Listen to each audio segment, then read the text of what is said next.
Okay, so we'll be going live in another 5 to 10 seconds. Is that okay, Sagar? Okay, fine. Thank you.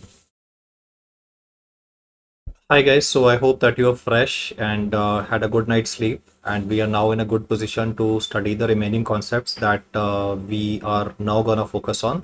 I'll start with endocrine. And in endocrine system, what is usually asked is endocrine emergencies. So we'll focus on diabetic ketoacidosis, hyperosmolar coma, the traditional information. And most of the time, the questions are pretty straightforward. They may be long, but at the same time you would be able to get the necessary information on the basis of some buzzwords or the keywords. Obviously, like diabetic ketoacidosis is more common in type 1 and hyperosmolar coma is more common in type 2. Make no mistake, it can be vice versa also. Like, don't be under impression that diabetic ketoacidosis only type 1 mein hota hai. It can be seen in type 2 diabetes also, and obviously there would be some trigger. That trigger can be in the form of pneumonia, or the trigger can be in the form of urinary tract infection, stroke, or even myocardial infarction. Usually, it will be trigger given as pneumonia that will increase the energy requirements in the body.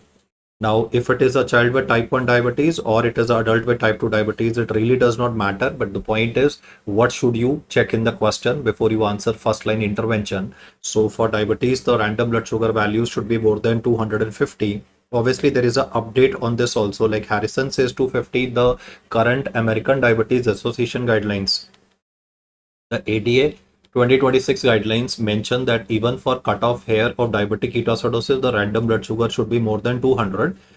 Just learn that with a pinch of salt. Learn that with a pinch of salt, because traditional information from Harrison is 250 only.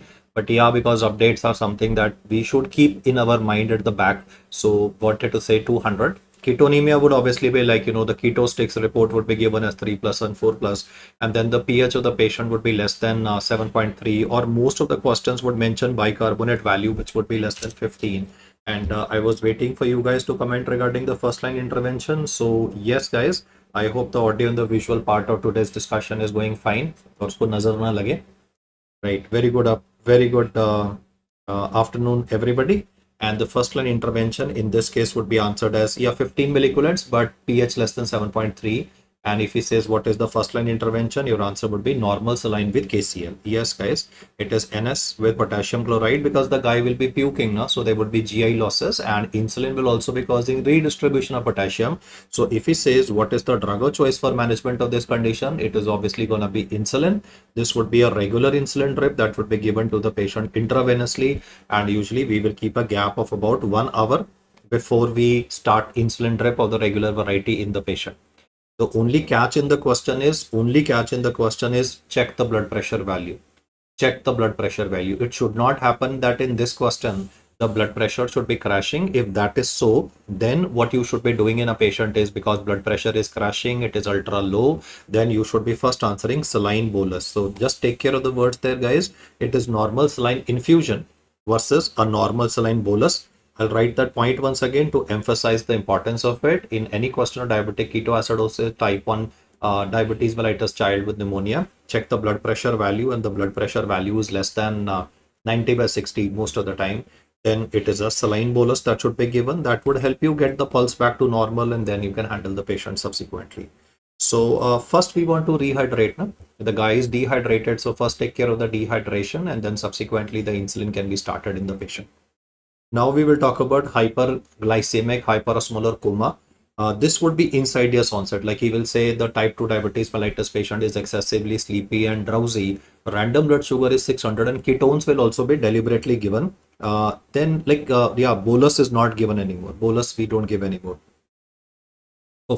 Now the aspect is ketones would be present here also. So do check out the ABG report. The reason why the ketones are present is because the starvation component. Because see, if the person will keep on sleeping for 1 or 2 days continuously, then person will not be eating anything, and that will cause breakdown of fats generating ketones. So the message is in type 2 diabetes mellitus, it would be starvation, in a sense that the patient is not doing any oral intake, and that is why starvation would contribute to ketosis, though the blood sugar would be ultra high. So what will you do in a patient is again aggressive fluid resuscitation with normal saline would be done. And the amount of fluid requirement here is more, like something like 10 liters of fluid might be required over 48 hours. Not that that value is important, but I wanted to say that treatment of both of them from the first line perspective will be everywhere, would be same. And Subradas, you had a good point there. Sugar everywhere. I mean, in type 2 diabetes, there is an insulin resistance, so sugar cannot enter into the cells, and that would be explaining why in these patients the values of the values of sugar would be skyrocketing in excess of 600. And then subsequently in this patient, what we will do is we will be giving insulin. I mean, that insulin requirement is on the lower side. So I'm just putting an arrow to say that the amount of insulin that would be required in this case would be relatively less, and most patients can be managed with mainly aggressive fluid resuscitation. Now, in both of these conditions, there can be damage to the blood-brain barrier. Obviously, the traditional question of your exam was, why will a child with type 1 diabetes mellitus who's having diabetic ketoacidosis die? So that question of death in diabetic ketoacidosis happens to be cerebral edema. Obviously, infection will also be there. And apart from this, I can say that dehydration component, hypokalemia, all are contributors. So it's not that just one factor would be contributing. It is cerebral edema that would be responsible. And I think everybody knows this fact. I've not written it, but insulin bolus has been withdrawn from management. So it is an insulin infusion that would be used for management of these patients. Once the type of insulin by default will be regular insulin, that would be easy to administer and can be given intravenously. The next one is severe hypoglycemia. The guy is a diabetic and he's unconscious. The reason can be two. Either he did not have his food, or the possibilities he took excess amount of insulin or sulfonylureas, which can cause sugar to crash. So if he says what is first to be done, then obviously in any unconscious patient, you have to take care or secure the airway of the patient. So do take care of that. I mean, we should not miss out on the fact that somebody's blood pressure is crashing, then it's fluid resuscitation due to dehydration. Here it is a hypoglycemia, so airway and IV access needs to be obtained. And then subsequently what we need to do is give a bolus of 25 to 50% dextrose. So the answer in this particular case is, to a diabetic we are giving dextrose because we don't have an option. Why? Because the blood sugar of the patient is critically low. So yeah, airway, breathing, circulation is to be remembered. But a word of caution, if they give you in surgery a trauma patient, then it is not like ABC, then it is XABC. X means exsanguinating hemorrhage to be controlled first. Like he says, guy was hit up by a car and he's bleeding, and the guy is having unrecordable blood pressure, is unconscious also. What will you do? So first we will control the hemorrhage component. Yes, XABC. Next is a standard question on thyroid storm. He will not say thyroid storm. He might say pre-operatively, it can be intraoperatively, it can be post-operatively. Most of the time the scenario will be that of a inadequate preparation. Like this patient was started on anti-thyroid drugs by you, but patient was not compliant and the surgeon was in a rush to operate on the patient. So pre-operatively, intraoperatively, and the scenario is that of inadequate prep of the patient. Inadequate preparation of patient implies that we had started the patient on anti-thyroid drugs like carbimazole, for example, and patient was not compliant, or we did not bother to inquire about it, and then either surgery was done or radioiodine was given, and that's going to contribute to thyroid storm. What will be the manifestations given? Excessive sympathomimetic stimulation. So the vitals will be going crazy. Heart rate will be more, BP will be more, body temperature will be more. Everything will be shooting up, especially like thyroid hormones cause calorigenesis. So we need to take care of the hyperthermia component. And then he will say, what is the first line management of this condition? So first line is obviously propranolol, but it is not the drug of choice. If he says what is the drug of choice of this condition, then you have to give a medicine that will be rectal or by a nasogastric tube, because IV preparation is not available. So either via a nasogastric tube or rectal propylthiouracil needs to be administered to the patient. The logic or the rationale will be that if a person is having requirement of propylthiouracil, what it will do is inhibit the conversion of T4 into T3. So thyroid storm, whenever is asked to you, nasogastric tube, rectal propylthiouracil is the one which would be used. We don't have, unfortunately, a IV preparation. No, the answer is not sodium nitroprusside. That is for pheochromocytoma surgery. At the moment, I'm talking about intraoperative thyroid storm. So there are two different MCQs. One is intraoperative pheochromocytoma. That is where we'll be using sodium nitroprusside. But today we're talking about intraoperative thyroid storm. So that would be managed by giving propylthiouracil to the patient, and firstly by giving propranolol. Obviously, that external cooling will matter. Ice packs would be required. Soda bicarbonate would be required. So understandable. Next, I will talk about myxedema coma. Myxedema coma is again having a trigger. The trigger can be in the form of pneumonia, it can be in the form of UTI, and more importantly, the patient will be non-compliant. Like in this particular case, the patient was put on levothyroxine. Every time you ask in a consultation, do you take medicines? Hey. Like they just laugh it off. हाँ भूल गए आज दवाई खाना भूल गए. So basically, the patient is non-compliant with. The patient happens to be non-compliant with levothyroxine, and then subsequently, there was a medical illness that is present which is contributing to myxedema coma. The key word in the question would be that there would be a decrease in the body temperature in a hot Indian summer with the temperature external of 42 degrees Celsius. Heat everybody's body is gonna be hot. Here in a hot Indian summer in a hospital where there is no air conditioning present, the body temperature of the patient would be hitting on something like hypothermia. And because the word is coma, so if we will say what is first to be done, then first to be done would be securing the airway of the patient, external rewarming. Hydrocortisone is to be also given to the patient because lots of time Hashimoto's could be coexistent with the Addison disease, two autoimmune conditions. So they can be unmasking of manifestations of Addison.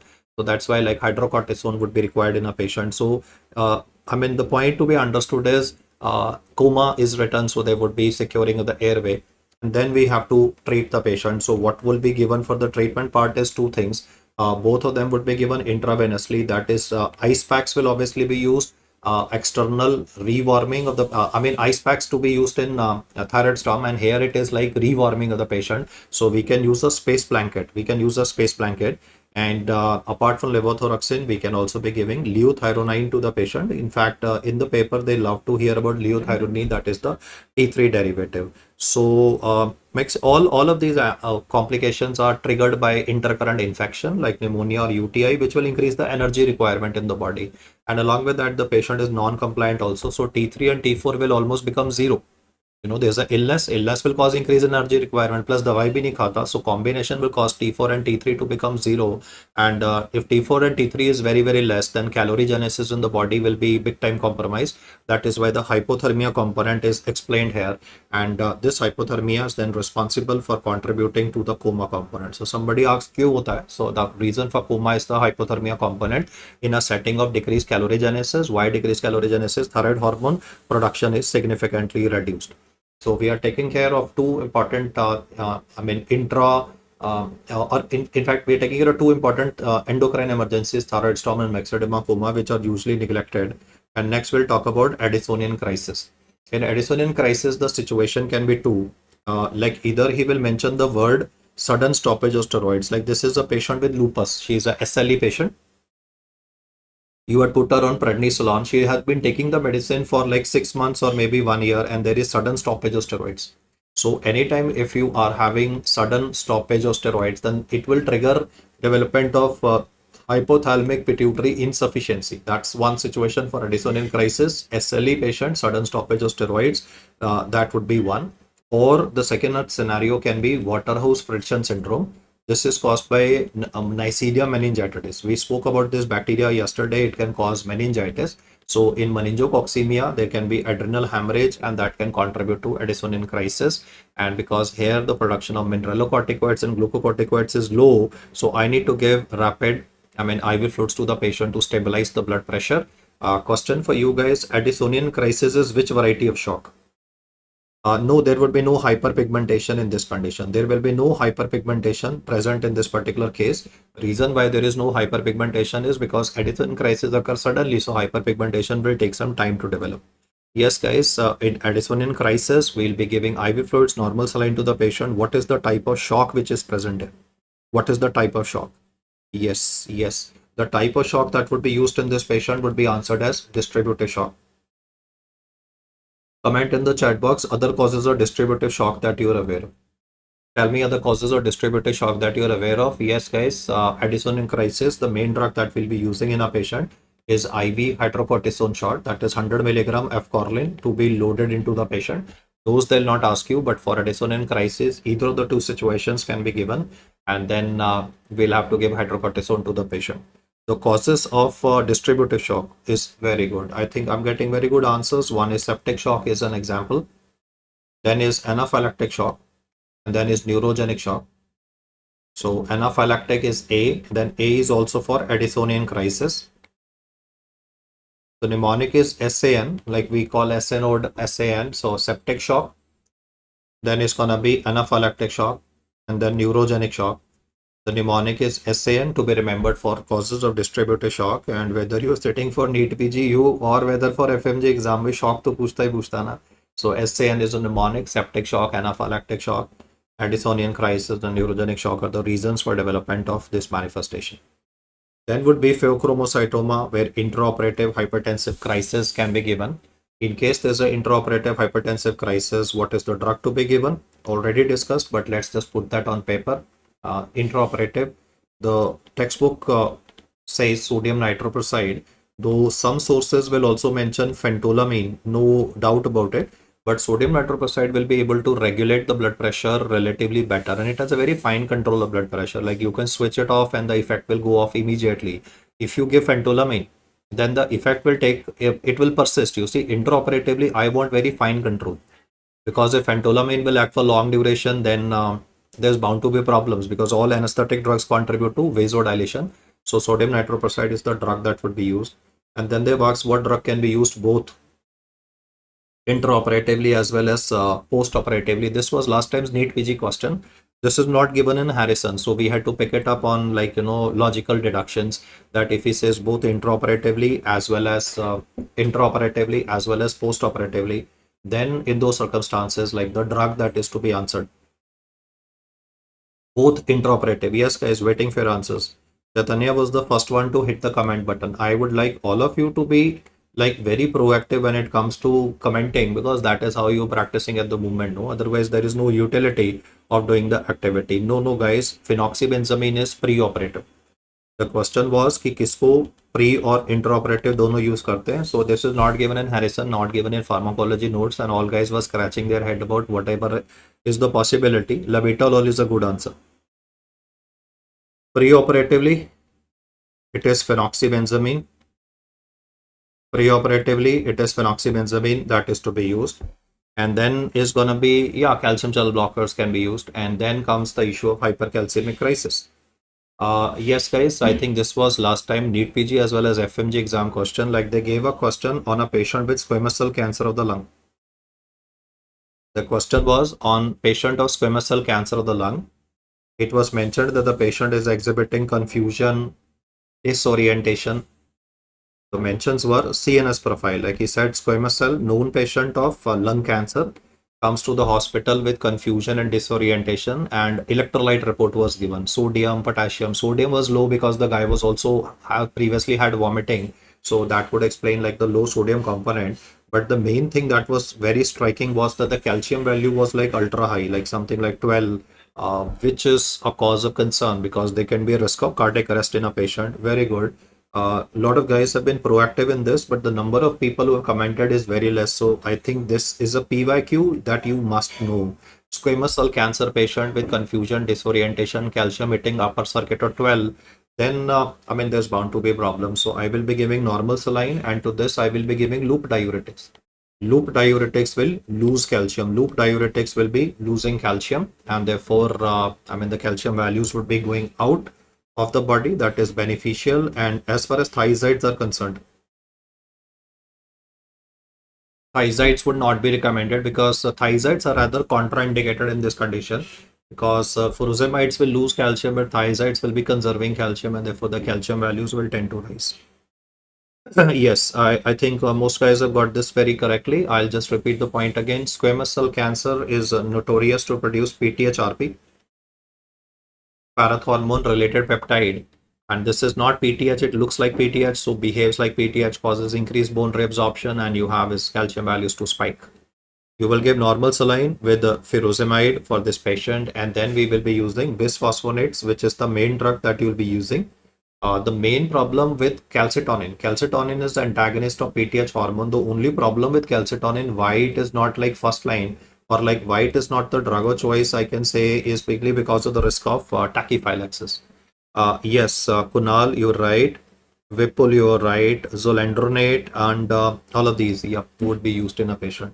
Won't loop diuretics cause more dehydration? You are giving saline also, no? That is what we call as forced diuresis. That's the concept. I'm not doing diuresis, I'm doing a forced diuresis. So I load the patient with fluid and then I give furosemide to the patient. So when I like, load the patient with saline and then I use a diuresis component, I'm not doing diuresis for losing water. That's to counterbalance. I'm using furosemide today is not being given to take care of any fluid balance. It is simply that it is losing calcium from the body. So loop diuretics would be beneficial. And yep, tachyphylaxis is the big side effect with hypercalcemic crisis. This again is like a hugely neglected endocrine emergency. They ask this in your paper. And yep, the cancer responsible for this is not small cell cancer. S here is squamous cell cancer. I'll clarify that. Just writing the word SQ here to emphasize that if you read notes, you don't fall in like that safe zone of small cell cancer. Small cell cancer can also present with similar profile. Like if I begin by saying patient of small cell cancer presents with confusion and disorientation. And the guy had a seizure episode also. Then the electrolyte imbalance that you will be considering is hyponatremia. For small cell cancer, it is SIADH, which is the commonest paraneoplastic manifestation, and that will explain like the confusion and possible seizures in patients of small cell cancer. Take care of this, guys. Small cell cancer written in a question, it is sodium. If it is squamous cell cancer given in a question, then it is going to be hypercalcemia that would be responsible. Yeah, euvolemic hyponatremia. Good. So moving ahead, yeah, we'll talk about 3% saline. Abhi karte hain uski bhi baat, because the space for that would come, but on a comparison, both issues have been talked about. Then is the question on the topic of tetany. How the question will be given to you is he will say that you are an intern in a post-operative unit and the patient has undergone like post-op patient day 2 or day 3. And then he will say patient has undergone a total thyroidectomy. Like this guy is a nuclear scientist. He used to work at Baba Atomic Research Center and he unfortunately developed papillary cancer of thyroid for which total thyroidectomy was done. Now, unfortunately, the cancer had infiltrated into the parathyroid glands also, so they could not do a parathyroid implantation. Obviously, like if there's a cancer infiltrating into the parathyroid gland, then it would not be feasible or practically possible for, parathyroid implantation. You can't put cancer back in the body. So total thyroidectomy was done. Day 3, post-operatively, there would be development of manifestations. The earliest manifestation has been asked, so I'm just clarifying that. That would be perioral and periungual paresthesias.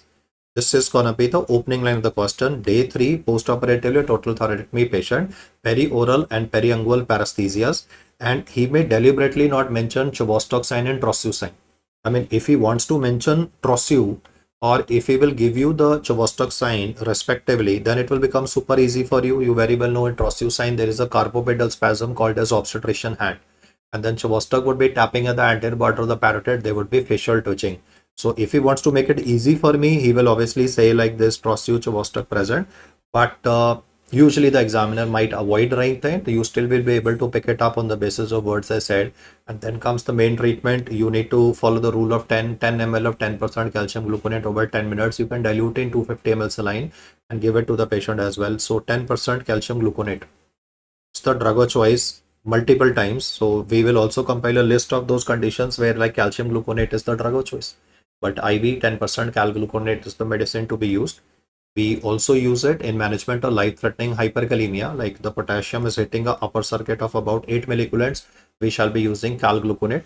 If the patient is having magnesium toxicity, like Pritchard regimen was given, there's a magnesium toxicity happening in a patient, then we will be using calcium gluconate in a patient. And then the third situation is what we've just discussed, that is hypocalcemia, that is tetany. So these are 3 indications. Revising once again, cal gluconate is the intervention that you do in life-threatening hyperkalemia for antagonizing the relaxant effects of potassium. You give it for hypermagnesemia and Pritchard regimen, and thirdly in patients of tetany. I mean, those are situations where you would be aggressively pursuing calcium gluconate. The manifestations are right on the screen. I think everybody can pick this up. Nothing easier than this in image based. Like you can see, the first one that I shown is the carpopedal spasm. That would be called as Trossiu sign. The BP cuff was put in the arm of this person and then this Trossiu sign is coming up. Then is this twitching on the face. That would be Chvostok. on tapping on the anterior border of the parotid gland. And leading cause of hypocalcemia, as I've explained to you, is inadvertent removal of the parotid gland during thyroidectomy, as the case was given. But the second cause of hypocalcemia should be also remembered, that is autoimmune damage to the parotid gland. I mean, if you are having autoimmune parathyroid damage, then I am going to call it hypoparathyroidism, autoimmune induced to the parotid gland. Just correcting the spellings there. Autoimmune damage to parotid gland will again contribute to hypoparathyroidism. And yeah, like we're not discussing Addison at the moment. Addison has already been taken care of. It is like hypocalcemia is either surgical removal or it is autoimmune destruction. Yeah, type 1 diabetes and Addison are other causes of autoimmunity. That point is well taken. And then what is the drug of choice of surgically induced hypoparathyroidism? Yes, guys, I want everybody to comment simultaneously. Some guys have already taken the lead. Yes, teriparatide.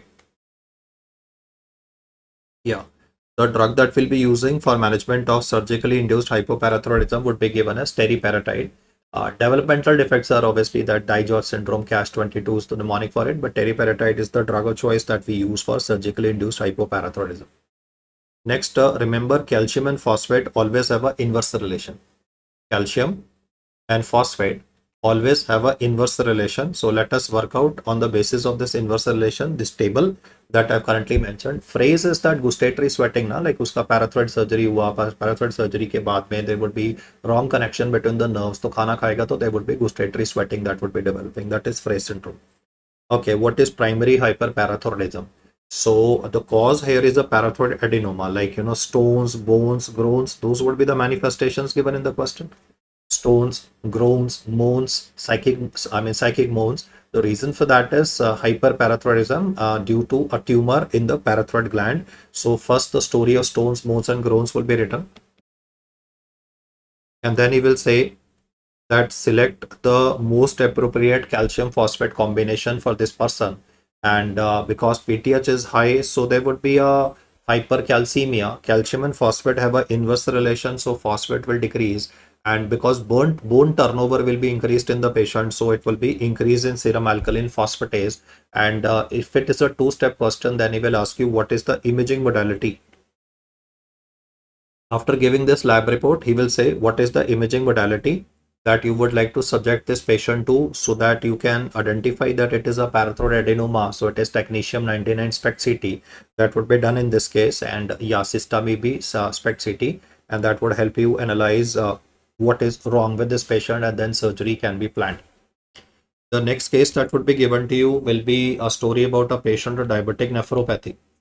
He will say this is a diabetic, his HbA1c is like spiking to maybe 10, maybe 11. And the bad news is the chap ended with CKD, chronic kidney disease. When you will check out the lab reports of these patients of chronic kidney disease, because kidney synthesizes vitamin D3. So vitamin D3 will decrease, so calcium will be less. And calcium and phosphate have an inverse relation, plus phosphate is also not getting excreted. And GFR is low, so phosphate will be high, and serum alkaline phosphatase will be more in this patient. So he will say like what is the next step in like workup of this patient, so I can do serum vitamin D3 levels to be sure about my diagnosis. Like I anyway know that this lab report is that for CKD patient, but if I do serum vitamin D3 levels, they'll be significantly low. I can also get a KFT done. The KFT of the patient would be deranged, and that tells me that this is a secondary hyperparathyroidism, because calcium kam hota hai to PTH ka levels will increase in this particular person. Then comes hypoparathyroidism. The reason for hypoparathyroidism is autoimmunity. This autoimmune damage, what will happen is tetany-like manifestations, like this guy is having perioral paresthesias, or is having periungual paresthesias, because calcium is low. Calcium and phosphate have an inverse relation. The only thing is for this particular question, ये गलती मत करना, यहाँ पे SAP को less मत answer कर देना. SAP is more in hyperparathyroidism, but SAP is normal in hypoparathyroidism. I repeat that again. There is no change in the value of serum alkaline phosphatase when it comes to hypoparathyroidism. It is not lesser. English se mat karna. Don't answer hypoparathyroidism lesser. It is normal. Bone turnover is not affected. Yeah, we can use teriparatide for these patients. And then is pseudo hypoparathyroidism. Pseudo hypoparathyroidism report is the same. Pseudo नाम ही तभी रखा. In pseudo hypoparathyroidism, I've used the same color to represent because the report is the same. Now, what is the difference? The difference is what I will write for both of them. First, I will write for hypoparathyroidism. In hypoparathyroidism, PTH is low, obviously, and the PTH receptor function is perfectly normal. There is no problem with functioning of the receptor. But what happens in pseudo hypoparathyroidism is कि यहाँ पे PTH का problem नहीं होता. It is a problem of the receptor. It is the receptor which is exhibiting a resistance, and therefore whenever you are having a resistance क्या होगा, PTH का level बढ़ जाएगा, but it will still not be able to act. Why it is not able to act is because the receptor is malfunctioning due to genetic reasons. So first and foremost, what is the difference between hypo and pseudo hypoparathyroidism? Difference is receptor defect in pseudo hypoparathyroidism. और pseudo वाले में मतलब word pseudo I इसलिए रहा है because the lab report is same. It is only the difference with respect to the receptor. On basis of this, I hope it is clear to everybody that in hypoparathyroidism, teriparatide will work. But if receptor is defective, then even God cannot, change the receptor's behavior. अब receptor ने मना ही कर दिया, मान लो आप बोलोगे sir पढ़ना ही नहीं है, मैं एग्जांपल बोल रहा हूँ, obviously you guys are doing the hard work, but अब किसी का मन हो गया कि नहीं यार नहीं पढ़ना, तो फिर जबरदस्ती तो नहीं पढ़ा सकते ना यार किसी को भी. So the point is teriparatide will work only in hypoparathyroidism and will not be working in pseudo hypoparathyroidism. The basic concept is receptor is misbehaving in this patient, and very good Kunal, gene is the one which is responsible there. So at this moment, it is like an important table that should be remembered. Always remember the fact that calcium and phosphate will always have a inverse relation in all MCQs except for question of rickets. Only if the question will be of rickets, they will be going in same direction. So I'm talking about nutritional rickets ka question where vitamin D3 will be less due to dietary reasons. So calcium will be less. When calcium will be less, PTH will rise. And what PTH will do is it will cause phosphate loss in the urine. And because of phosphate loss in the urine, the phosphate values will begin to reduce, and serum alkaline phosphatase due to bone turnover will be increased. If you're paying attention thoda sa bhi, so you will notice that calcium and phosphate are going in same direction. Only MCQ where there would be same values of calcium and phosphate, that would be for a patient of rickets. Otherwise, the arrows will be going in opposite direction. So in every time there's a hyperparathyroidism question, you will notice calcium phosphate going opposite. If it's gonna be rickets, then the calcium phosphate would be going in same direction. So that's like the logic that I have already explained to you at this particular point of time. And you can let go of pseudo hypoparathyroidism. Just get hypo and pseudo hypoparathyroidism differences in place. And then I mentioned regarding the nutritional rickets, the same direction of arrows which is to be picked up because you get 15 seconds. So fast analysis of the same has to be kept. As already explained to you, the stones, bones, moans, and psychic, stones, bones, groans hona chahiye actually.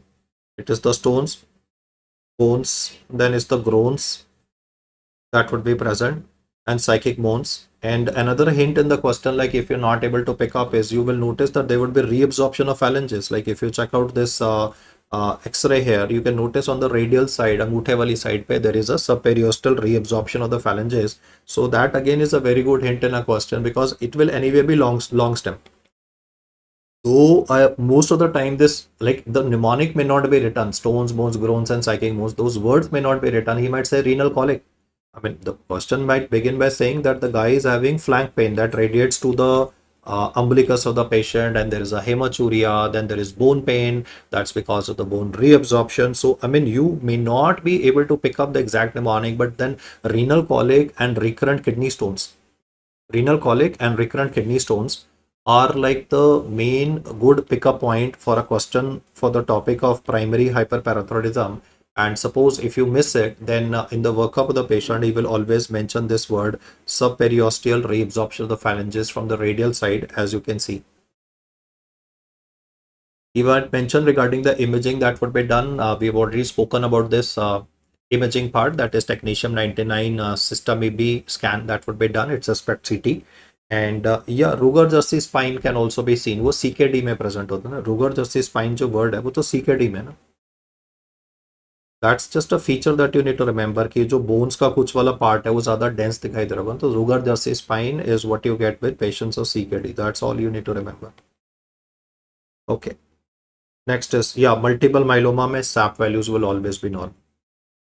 Okay. leading cause of hypercalcemia in hospitalized patients is malignancy.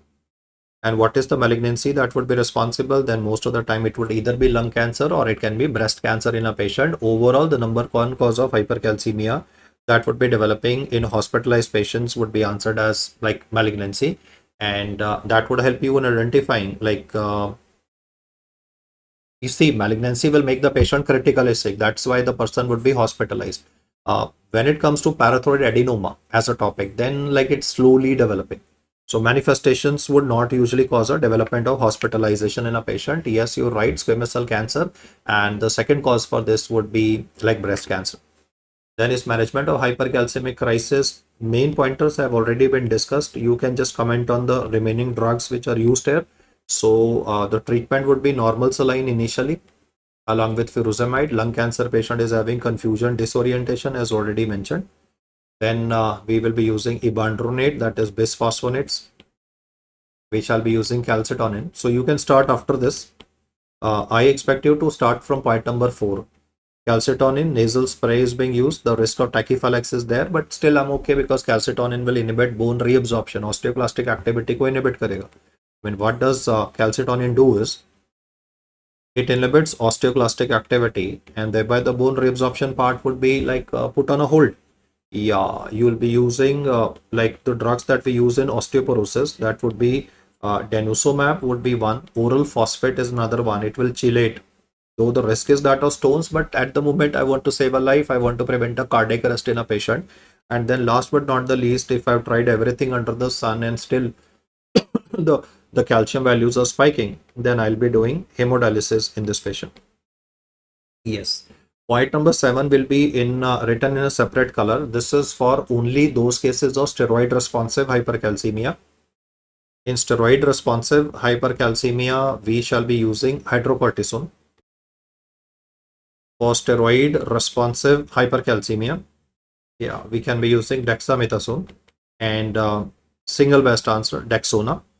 Can you tell me conditions of steroid responsive hypercalcemia? Quick answers, please. Very good. Yeah, Dexona, hydrocortisone are the drugs that are used. Steroid responsive hypercalcemia. Yes, sarcoidosis. What else? Yeah, multiple myeloma. Yes, multiple myeloma, sarcoidosis. We can be using steroids. And then is vitamin D intoxication. Sarcoidosis was a good answer. Multiple myeloma is a good answer. And then vitamin D3 intoxication. So these are like, those aspects which I want you to remember. The point number 7 part also not to be neglected, that steroid responsive hypercalcemia is vitamin D intoxication, sarcoidosis and multiple myeloma. Next we'll talk about multiple endocrine neoplasia. This somebody had asked me specifically, sir, if you can just discuss that. Though this is covered in pathology also, but I think you guys can yourself just ballistic on this. Multiple endocrine neoplasia type 1. Yes, Vicky, you are right. Yes. So we start from the top.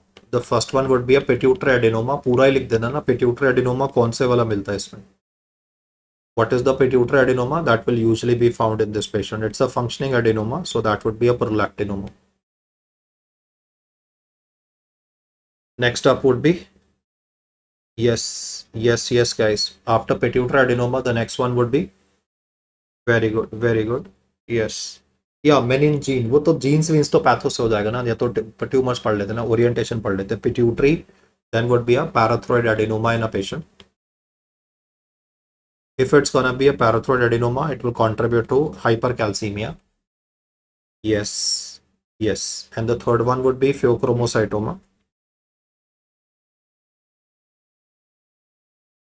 Third one would not be pheochromocytoma, na? That's the all except MCQ in fact. That is the answer to the MCQ. Yes, it is a pancreatic adenoma. I would like, I have like 300 plus in the chat right now. All 300 to comment what is the pancreatic adenoma that is seen in MEN1 syndrome. Yeah, hyperplasia, adenoma, any of the two can be written. Which is the pancreatic adenoma? Options: insulinoma, glucagonoma, gastrinoma. Can I have answers, please? Everybody, hit the comment button, guys.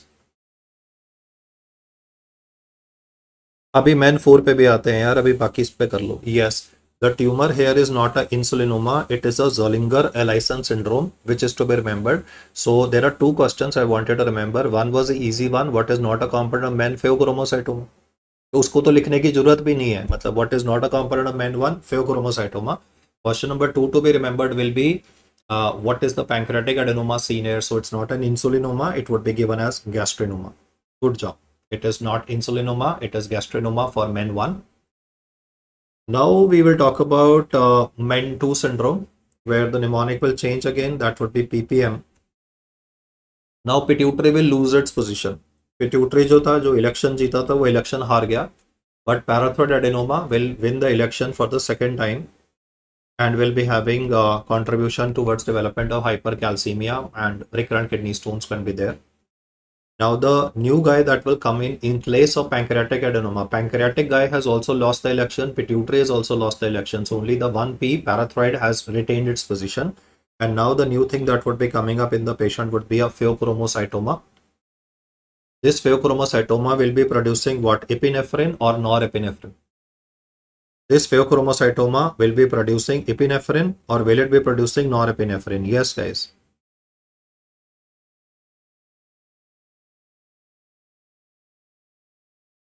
Single best answer, sir. What will it be producing? For men 2, it is epinephrine. All the purple data that I'm writing is where the errors are made. Zollinger-Ellison is the commonest one with men and is not insulinoma. Overall, the most common functioning pancreatic tumor is insulinoma, but not with men 1. For multiple endocrine neoplasia, it is not norepinephrine, it is epinephrine, which is the major contributor or the major catecholamine that is used. Norepinephrine is answer if MEN2 is not given. Only when he says the word MEN2 or simple. The third one to be remembered would be a tumor marker, which is medullary carcinoma thyroid. The tumor marker which is to be remembered here is calcitonin. And what is the presentation here? Then yes, you guys can help me out. Medullary carcinoma thyroid usually will present with two ways. One is gonna be like this lump in the neck, but that will take some time for it to manifest. So what will like the usual presentation of medullary carcinoma thyroid be? Because this is one of the common manifestations that we see. So that stony lump or like, you know, the hard lump in the neck would be a little late. So what will be the initial presentation in this case? That would be development of diarrhea. Yes, guys, medullary carcinoma thyroid initially can present as development of diarrhea and not hypocalcemia. We don't get hypocalcemia. We do not get hypocalcemia with this. The tumor marker is calcitonin. The tumor marker is calcitonin. Do take care of the fact hypocalcemia is not a manifestation that is seen here. So all the purple points that I'm saying are the ones which are to be remembered. Then would be multiple endocrine neoplasia type 3. MEN2 is what is called as Sippel syndrome. What is Simmons disease, by the way? एक सिप्पल होता है और एक Symonds होता है. What is Symonds? Yes, guys, what is Symonds?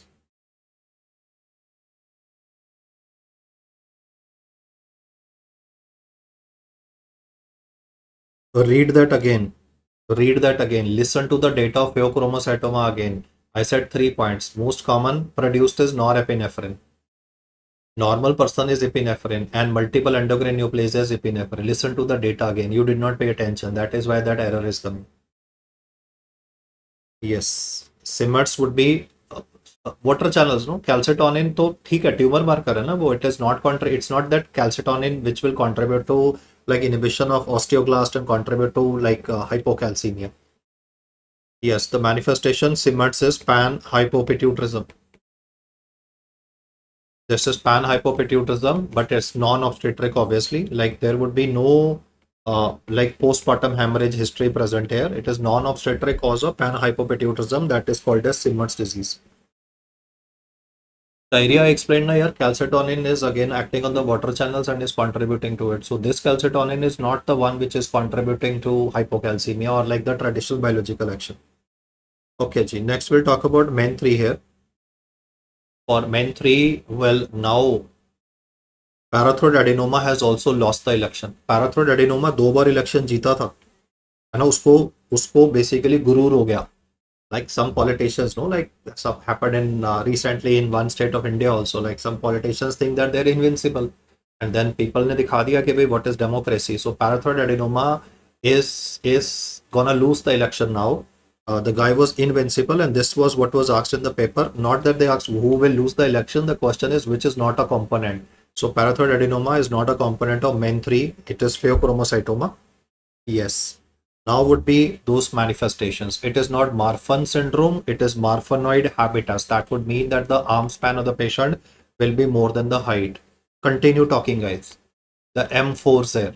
Mucosal neuromas. Yes. Yes, Aditya. We should not talk about Ramba Hamba. Okay. Mucosal neuromas. Res. Very good. Very good. After mucosal neuromas, which one? Very good. Megacolon. Very good. Next one, please. Next one, please. Very good. SR Doc 17. That was a good one. Medullated corneal nerve fibers. So they love to, because our cornea normally is having very smooth surface, na? Because of type 5 collagen, there's a transparency. Cornea transparent क्यों होता है? Type 5 collagen की वजह से. The primary collagen in cornea is type 1 and type 5. Type 1 gives structural integrity, and type 5 is responsible for the transparency component. So here you will be having lumpy, bumpy cornea. That is medullated corneal nerve fibers. So bumpy lips, bumpy tongue, and bumpy cornea are the manifestations which are present in this for men 3, the M4s that I've highlighted, and then obviously multiple endocrine neoplasia type 4 would be having reproductive tract tumors. So what I've done at the moment is do the heavy lifting as far as the tumors is concerned. The genes part you anyway know, for both men 2 as well as men 3, it is the red gene only that would be involved. For both men 2 and men 3, it is the red gene that would be involved. For men 1, it is menin gene that is involved. The chromosomes also, it is chromosome 11, chromosome 10, 10 and 12. This would be CDK and 1B, right? And the chromosome that would be involved in this particular case, in fact, here it's the chromosome that is asked, that is chromosome number 12. So I think that multiple endocrine neoplasia, nobody would have an issue remembering the issues. I just improved the spelling here. The gene involved in MEN1.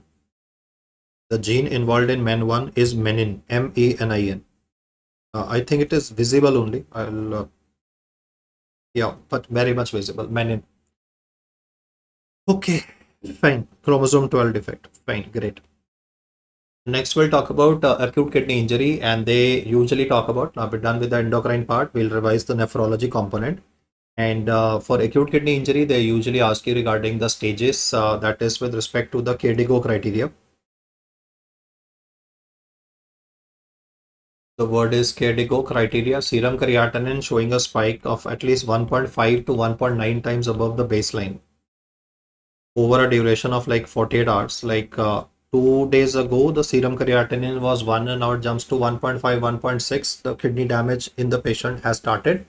And then the urine output normal of a person is 1 ml per kg. It is decreasing to 0.5 ml per kg per hour for 6 consecutive hours. Then I'll say that it is stage 1 of acute kidney injury.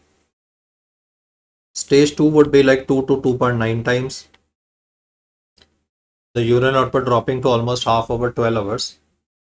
And if it is more than 3 times over the baseline, or the absolute value of serum creatinine is more per 4.0. I said 2 points. I said either the serum creatinine jumps up to 3 times or serum creatinine is more than 4.0 with urine output decreasing to 0.3 ml. Here it is 3, 3 and 3 which is being replicated. If you look at the data, this is 3, this is 0.3. So very unlikely that anybody can mess up on the data for stage 3 of acute kidney injury. 3 times the rise of serum creatinine, urine output decreasing to 1/3, and then over 24 hours is the definition for KDIGO criteria. Earlier, we were using the word rifle criteria. In rifle, this was kidney at risk. I mean, in rifle criteria, there was only a difference with the terminology. This is kidney at risk. Stage 2 was like the injury. Stage 3 was like the failure. So now they call it stage 1 to 3, but in rifle, it is risk, then is injury, and then is failure in a patient. So those are like, the criteria that we use, KDIGO and rifle. KDIGO and the rifle criteria are used for evaluation. Question to you guys is what is definition of CKD? Chronic kidney disease would be defined as GFR less than how much for how much duration? Chronic kidney disease, most common causes diabetic nephropathy. GFR कितने से कम हो जाए? No, it is over 48 hours. It is over 48 hours. That there is a difference, no? Second one वाला जो 7 days वाला वो percentage points में. So it's over 48 hours. Okay. CKD would be, yeah, less than 60 ml per minute, 1.73 meter square of body surface area over a duration of 3 months in a patient. So 7 days तो बहुत ज़्यादा हो जाएगा ना. 7 days के लिए मैं wait करूंगा कि भाई किसी का किडनी फेल हो रहा है, थोड़ा सा एक्सट्रीम हो जाता है ना, तो भाई एक परसेंटेज में दिया हुआ है. That is 50% high serum creatinine over the baseline value, because most patients who are having kidney damage could be having like pre-existing damage also, and catabolic processes से muscle mass less होता है. So it's the percentage wise that would be given.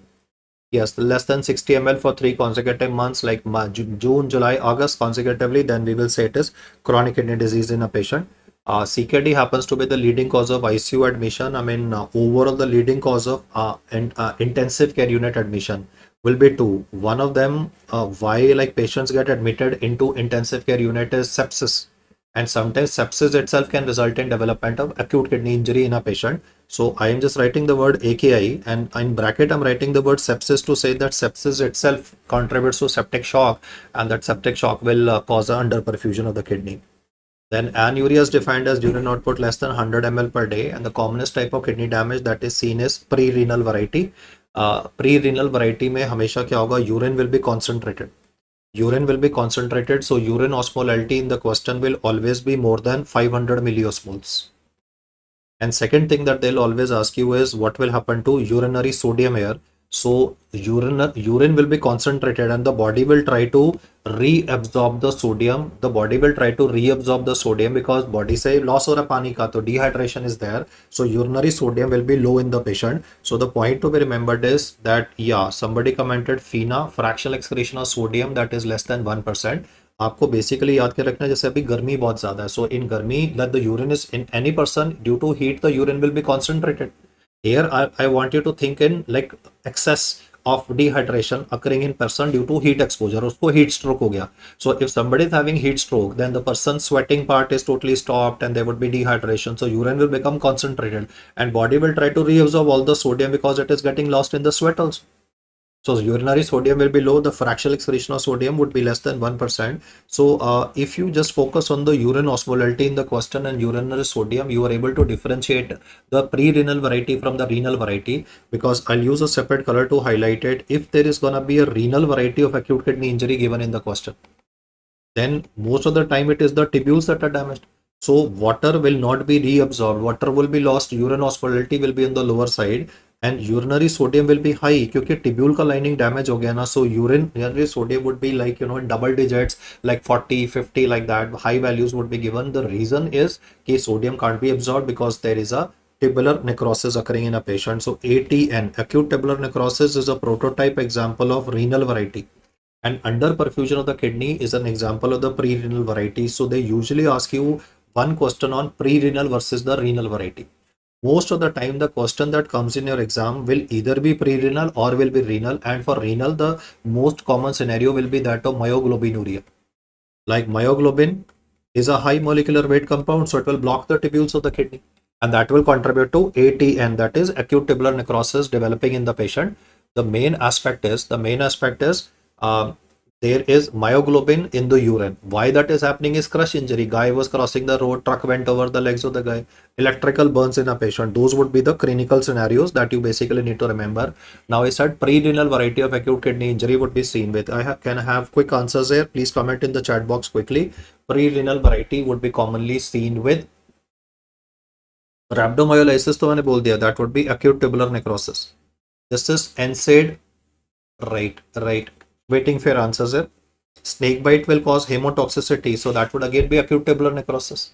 Hemoglobinuria, na? Snake bite can be like viper bite, so viper bite can be hemotoxic. Hemoglobin will be blocking the tubules of the kidney, so will contribute to development of acute tubular necrosis in a patient. Snake bite in a patient. Yes, guys. Pre-renal, exactly. ACE inhibitors can trigger pre-renal variety because they will dilate the efferent arteriole, so underperfusion of the kidney will happen. Pre-renal acute kidney injury can be seen with ACE inhibitors in a patient. I'll repeat my pointer once again, guys. This question is not to be missed. Pre-renal can be seen with drugs also. One of the common drugs that they love to ask is ACE inhibitor, because ACE inhibitor क्या करता है, वो efferent arteriole को dilate कर देता है. अगर आप efferent arteriole को dilate करोगे So dilation of the efferent arteriole can result in development of like decrease in the perfusion of the kidney, or NSAIDs is also a very good answer. In fact, there are two answers for this question, that is ACE inhibitors and NSAIDs, but I am a little wary while answering versus B, because NSAIDs जो होते हैं, they can contribute to analgesic nephropathy in the patient. The only point is there are two correct answers in this question, A versus B, and sometimes in the paper you have to give a more correct answer. ऐसे भी तो होता है ना, दो चीजें सही हो सकती हैं. सो NSAIDs, like you also read with respect to analgesic nephropathy. Analgesic nephropathy contributes to chronic kidney disease, na? Analgesic nephropathy results in development of chronic kidney disease in a patient. So more appropriate answer for this particular question would be ACE inhibitor. A and B both are correct. Yes, Jaydeep, you are spot on for this, but as I explained, sometimes you have to give a more rational answer here. NSAIDs जो होते हैं वो भी prostaglandins को inhibit करते हैं, so they also affect the GFR of a person. So in fact, NSAIDs, why are they correct answer is because prostaglandin production becomes lesser. Just like, you know, stomach mucosa can be injured by taking painkillers, and painkillers can injure the kidney as well. But anyway, like I've explained the concept for this one, let's talk about preferred fluid of choice for AKI. That's normal saline. We have to give fluid proportional to the urine output of a person. And I think the next question is very simple. You guys can quickly comment regarding the diagnosis in this particular patient. 15-year-old kid develops diarrhea with severe dehydration or oliguria. वैसे तो question वहीं से solve हो जाता है. Creatinine is 4. That's a cause of concern. Urine osmolality is like 700. Urinary sodium is about 12. And what is the type of renal failure? Though he has himself solved the question for you by saying that the person is having diarrhea, ना, तो अगर diarrhea लिखा है तो वैसे ही solve हो जाता है. If you read the word diarrhea, then the question itself gets solved. Yeah, the answer is option number A. It's the pre-renal variety of acute kidney injury that would be present in this particular case. Good job, guys. Next is electrician is admitted to the ER with burns and passage of red color urine. Serum creatinine is 4, almost stage 3 of AKI. Which of the following will confirm the diagnosis of this patient? The basic point is electrical current will cause rhabdomyolysis. The electrical current will travel through the muscles and will cause rhabdomyolysis. So either rhabdomyolysis due to a truck over the lent over the legs of the guy, or it will be contributing to skeletal muscle injury. The bottom line is what is happening in this guy. The current is causing extensive damage to the skeletal muscles, or skeletal muscles से release होता है myoglobin. That myoglobin will block the tubules of the kidney. And also what is present in the skeletal muscle is CPK MM. So, I mean, skeletal muscle injury is the reason why, like in this patient, CPK MM levels will be elevated, and myoglobin will also be released from the skeletal muscle and is red in color.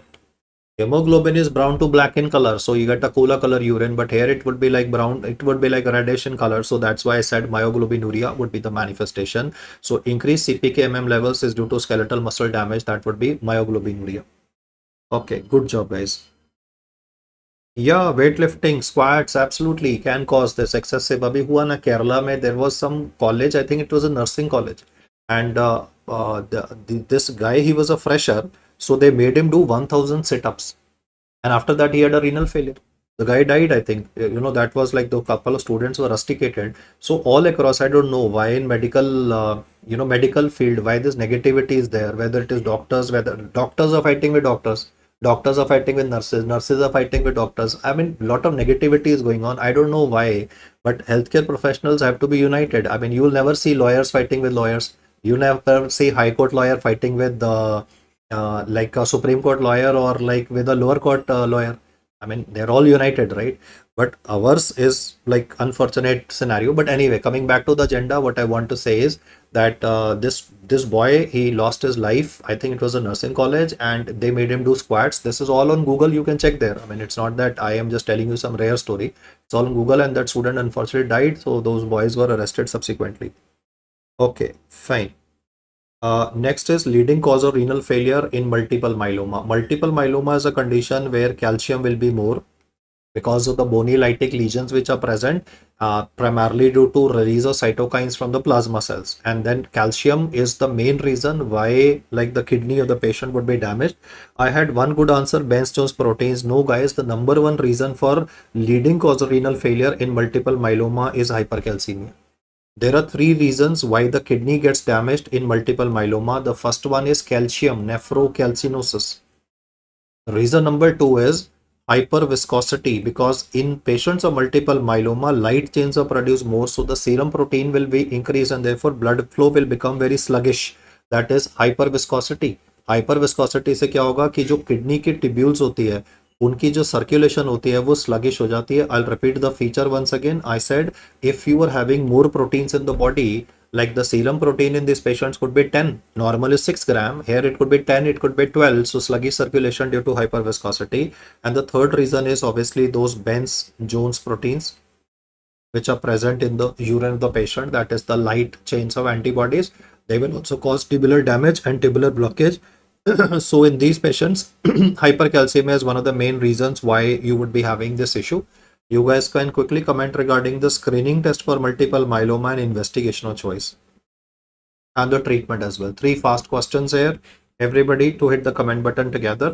Screening test for multiple myeloma, investigational choice, and then the treatment part. Yeah, CRAB are the features: hypercalcemia, renal failure, anemia, and the bony lytic lesions. Those are called as myeloma defining events.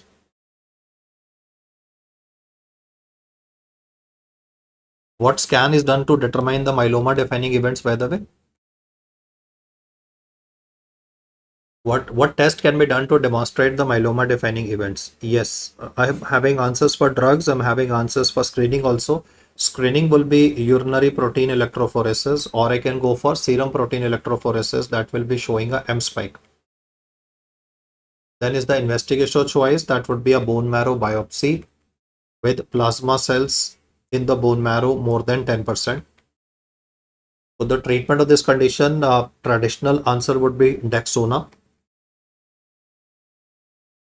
Then we will be using a proteasome inhibitor, that is bortezomib. Yep.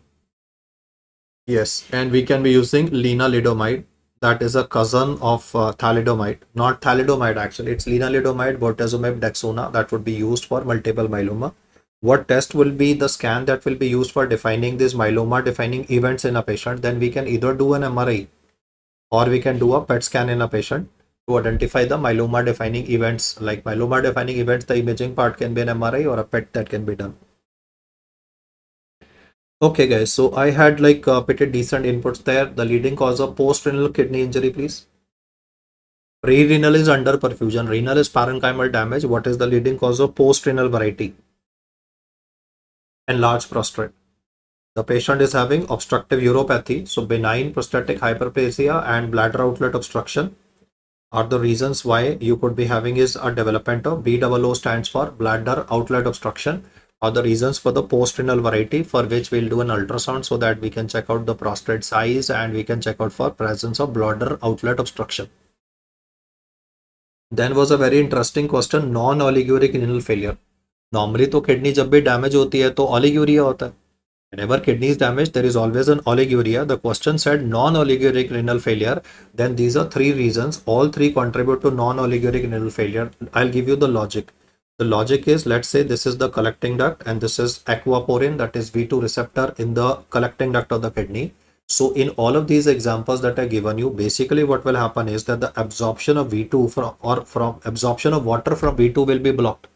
What happens in aminoglycoside is gentamicin, for example, tobramycin, for example, natilmycin, my example, these are antibiotics.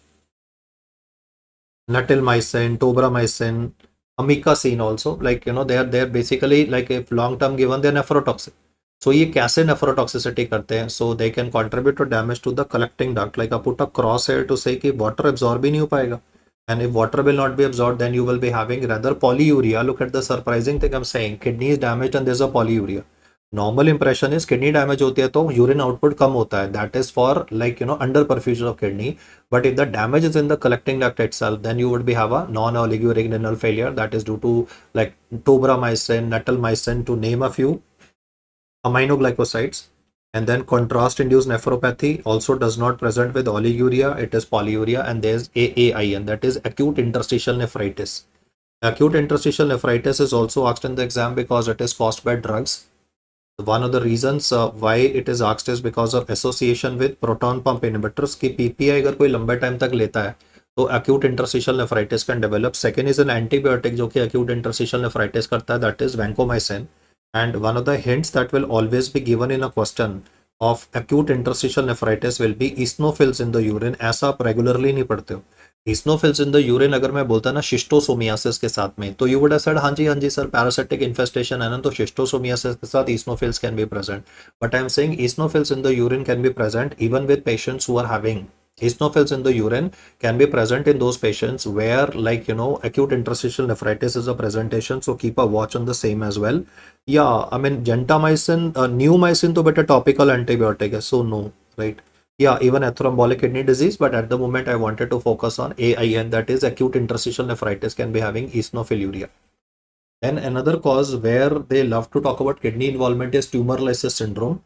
Tumor lysis syndrome is most commonly seen with Burkitt's lymphoma, like you are giving chemotherapy to this patient of Burkitt's lymphoma, which is caused by Epstein-Barr virus. इसके chromosomal swap से एक बार revise कर लेते हैं. T 28814. Can you tell me the third one, please? Can you tell me the third one, please, for Burkitt's lymphoma? Yes, guys. Third one, please. Common is 814, then is 28. Can you tell me the third one, please? For these patients, yes, it is 8 is to 22. So first he will tell you, waste your time by describing a patient, African child with jaw swelling, chromosomal swaps would be described, and then he will say chemotherapy in this boy was started, which was resulting in development of renal shutdown. Because when you give chemo to the patient, you are expecting that the guy should obviously be recovering, but unfortunately there is a serum creatinine that is rising in this patient. And then he will talk about the following aspects. Puke means phosphate will be more, because when you kill the cancer cells, ATP will be liberated, so adenosine triphosphate. So phosphate will chelate with calcium, so calcium will become low. Then in this patient, because DNA breakdown will occur, there would be a hyperuricemia, that is uric acid in the patient will begin to rise. This uric acid will block the tubules of the kidney, acute tubular necrosis. That is why road serum creatinine is rising. And then another feature that will be seen is cancer cells are loaded with potassium also. Let me just quickly mention a cancer cell, like, if I hypothetically say this is a cancer cell will be having a very, very big nucleus, lot of genetic material stored here, lot of like anaplastic changes which are coming up, and DNA breakdown is the source. Like the DNA which is present here will break down to produce purines. Purines would be like uric acid, and then cells are loaded with potassium, they're loaded with energy as well. So just symbolically, I mean, present in the cytoplasm is ATP, present here is potassium. So all of them would come in the circulation, which has explained the manifestations of tumor lysis syndrome.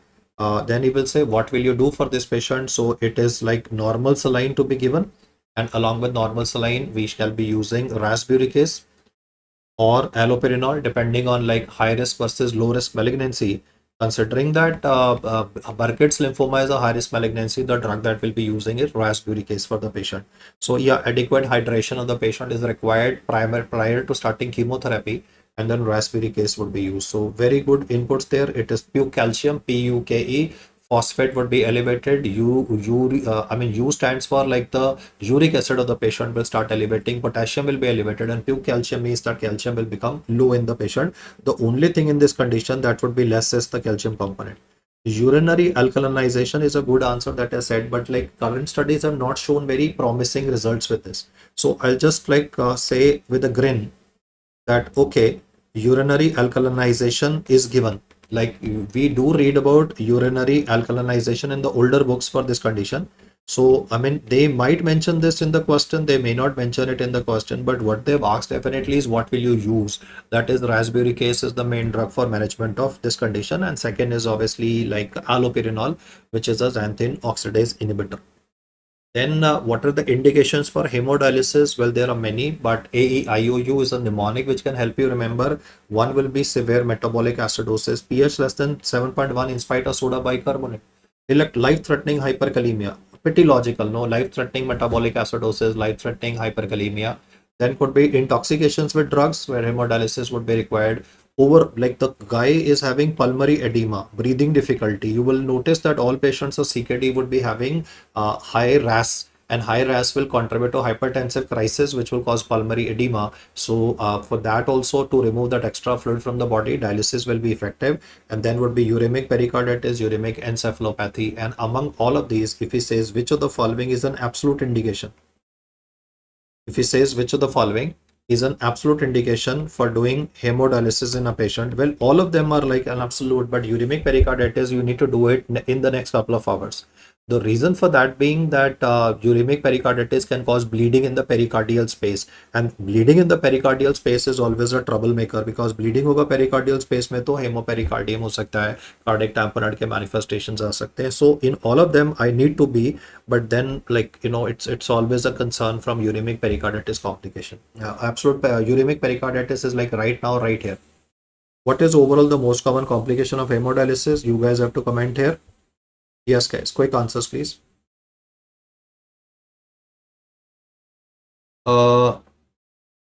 Yes. Most common complication of hemodialysis, loss of water ना यार, dialysis करोगे तो शरीर से पानी निकलता है ना. We like patients of CKD will be having edema. They're all bloated. There's extra water in the body due to RAS activation. All patients of kidney damage will be having RAS activated. If the RAS system is activated, there would be more water in the body, and there would be obviously like a dilutional hyponatremia component present, but there's more water, so it's all puffy patient with pulmonary edema, pedal edema present. So I need to remove that water, and therefore when I go aggressive, then hypotension can occur in the patient. Most common complication of recurrent hemodialysis will change. One more question. Overall, most common complication of dialysis is hypotension. Asked in your paper, what is the most common complication of recurrent hemodialysis? Then it is enhanced cardiovascular mortality.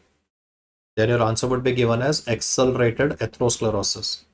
It is an enhanced cardiovascular mortality that would be happening due to recurrent hemodialysis. Okay. Then a couple of miscellaneous questions. Broadcasts are seen in CKD. That would be like taking over the function of the normal tubules, damaged tubules. The normal tubule cast would be relatively increased. Casts are formed up of CAM-Hosfol protein. When normal person's urine can become concentrated, we can dilute, like person will drink beer, then the urine will be diluted, and if the person will not drink water, urine will be concentrated. Isothenuria का मतलब होता है that there is a fixed specific gravity of urine, and isothenuria is usually seen in patients where there's damage to the collecting duct, which will be able to concentrate the kidney. And one of the important reasons where you can be having isothenuria described in MCQ is sickle cell anemia. Sickle cell anemia में हम anemia तो पढ़ते ही हैं ना, anemia, bone pain we study, but then another feature that is usually asked is sickle cell anemia can contribute to isothenuria. Another cast, muddy brown cast. दो cast देखो, RBC cast तो बता ही लोगे. RBC cast are found in acute glomerulonephritis, WBC cast are found in pyelonephritis, that nobody will blink an eyelid about. But it is like what you need to remember is the muddy brown cast in acute tubular necrosis. The second one is this broad cast, which are seen in patients of chronic kidney disease. So at this moment, like I've taken care of those four aspects. Then will be Alport syndrome. Now Alport syndrome is where there would be pattern of inheritance जो है ना वो vary करती रहती है. Like normally for every condition, for every one medical condition,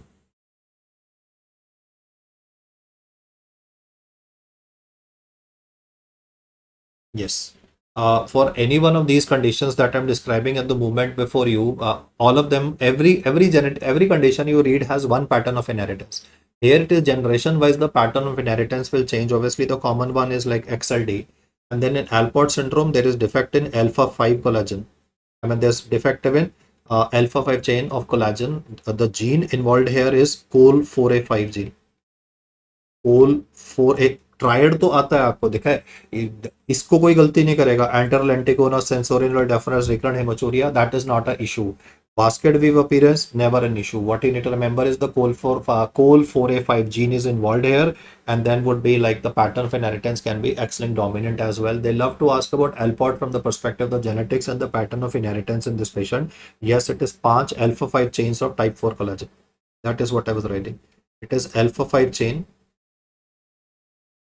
of type 4 collagen, that is Alport में P आ रहा है ना, P मतलब 5 हो गया, तो पांचवा number alpha 5 chain of type 4 collagen would be involved, and it's the basement membrane of the kidney that is affected, which contributes to the following manifestations. The electron microscopy will show a basket weave appearance. So these are a couple of those miscellaneous ones that I've discussed. Last is nephritic.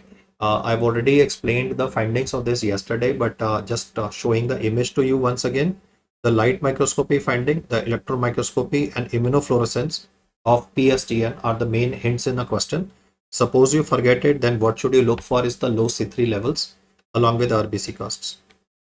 The usual history in the question would be, I'll write down the findings also, but if you suppose forget the LM, EM and IM findings, low C3 with RBC cast, and the history will go like this. The person had suffered from a sore throat, or the person had suffered from a skin infection, that is pyoderma, और pyoderma के almost 2 या 3 weeks के बाद में, like this guy came to me after pyoderma on the skin, and after 2 weeks the guy has come to me with complaints of cola colored urine. He will not write the word hematuria, it will be written as cola colored urine. Along with this, there is development of edema. This edema will start around the eyes and will progress onto the feet, which is a very classical thing for kidney damage. आंखों पे सूजन आके पैरों में सूजन जा रही है, periorbital edema, and then is migrating to the feet of the patient. So a patient has come to the doctor with complaints of cola color urine, periorbital edema and pedal edema, and the guy will also be having decreased urinary output, that is oliguria and anuria. If this is the history that you are reading, in any patient after 2 weeks of pyoderma and C3 and RBC cast are present, you will be saying that the patient is having PSGN, that is post-streptococcal glomerulonephritis. From the pathology perspective, one topic that is always asked in your exam. From the pathology perspective, one topic that is always coming up in your exam is PSGN, that is post-streptococcal glomerulonephritis.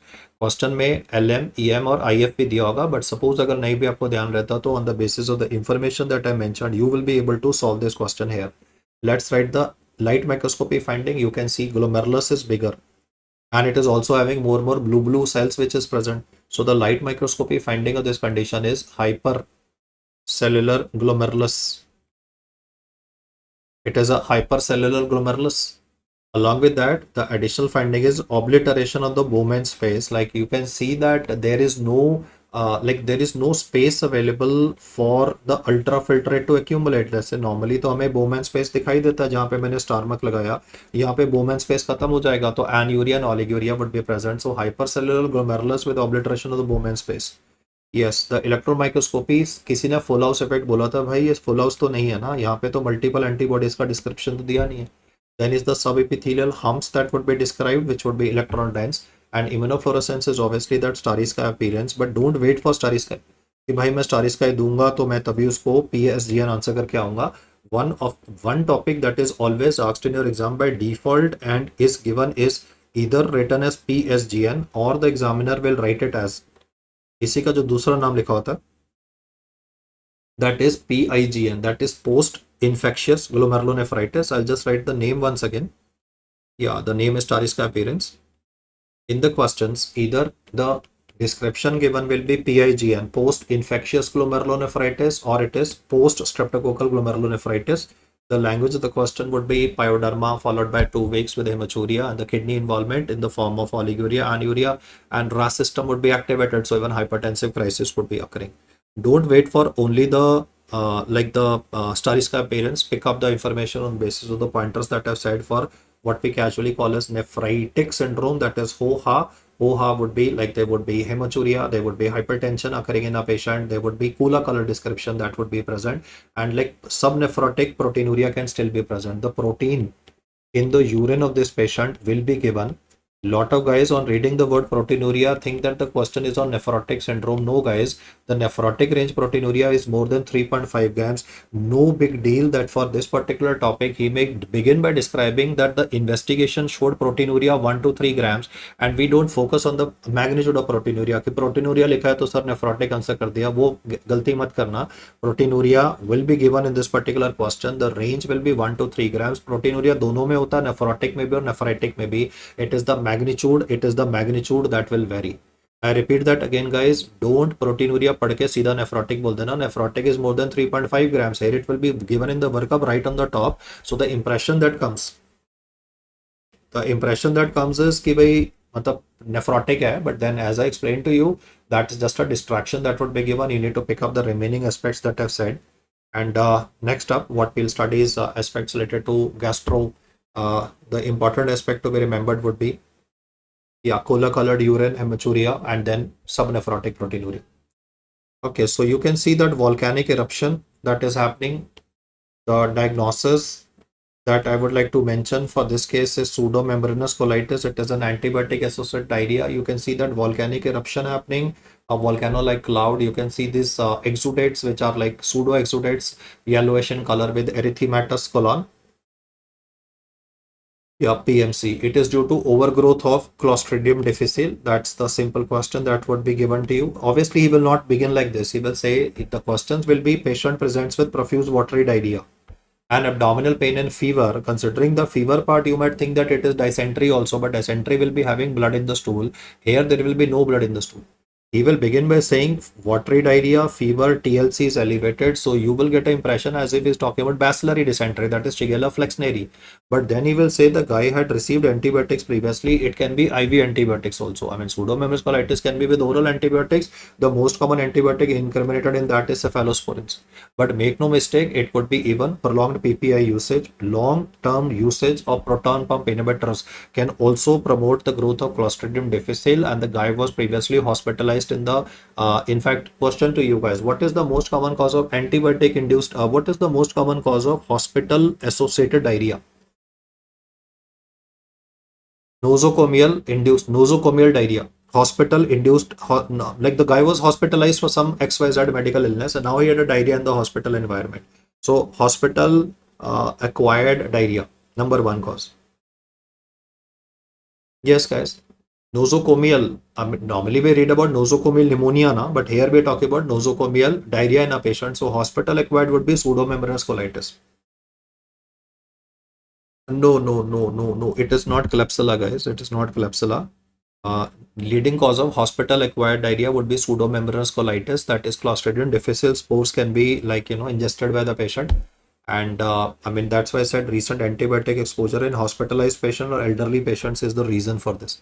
Most common is cephalosporins. That is okay, but he will put up a question of PPI. He will put up a question of fluoroquinolones, clindamycin that have been used in a patient. Can you tell me the screening test for this presentation? Screening test for pseudomembranous colitis. Waiting for your answers here, guys. Screening test for pseudomembranous colitis. Yes, guys. Yeah, GDH, glutamate dehydrogenase antigen. Screening test is stool JDH antigen, then is stool EIA for toxin A, toxin B, and the investigational choice for this condition would be a stool. Can I have answer for the investigational choice also, please? Can I have investigational choice for stool for diagnosis pseudomembranous colitis? Colonoscopy तो routine में तो करते नहीं ना, yellow white plaques, patchy distribution of erythematous mucosa. Like what is the main test that would be done? Yeah, it is stool PCR. Yeah, toxin A and toxin B gene.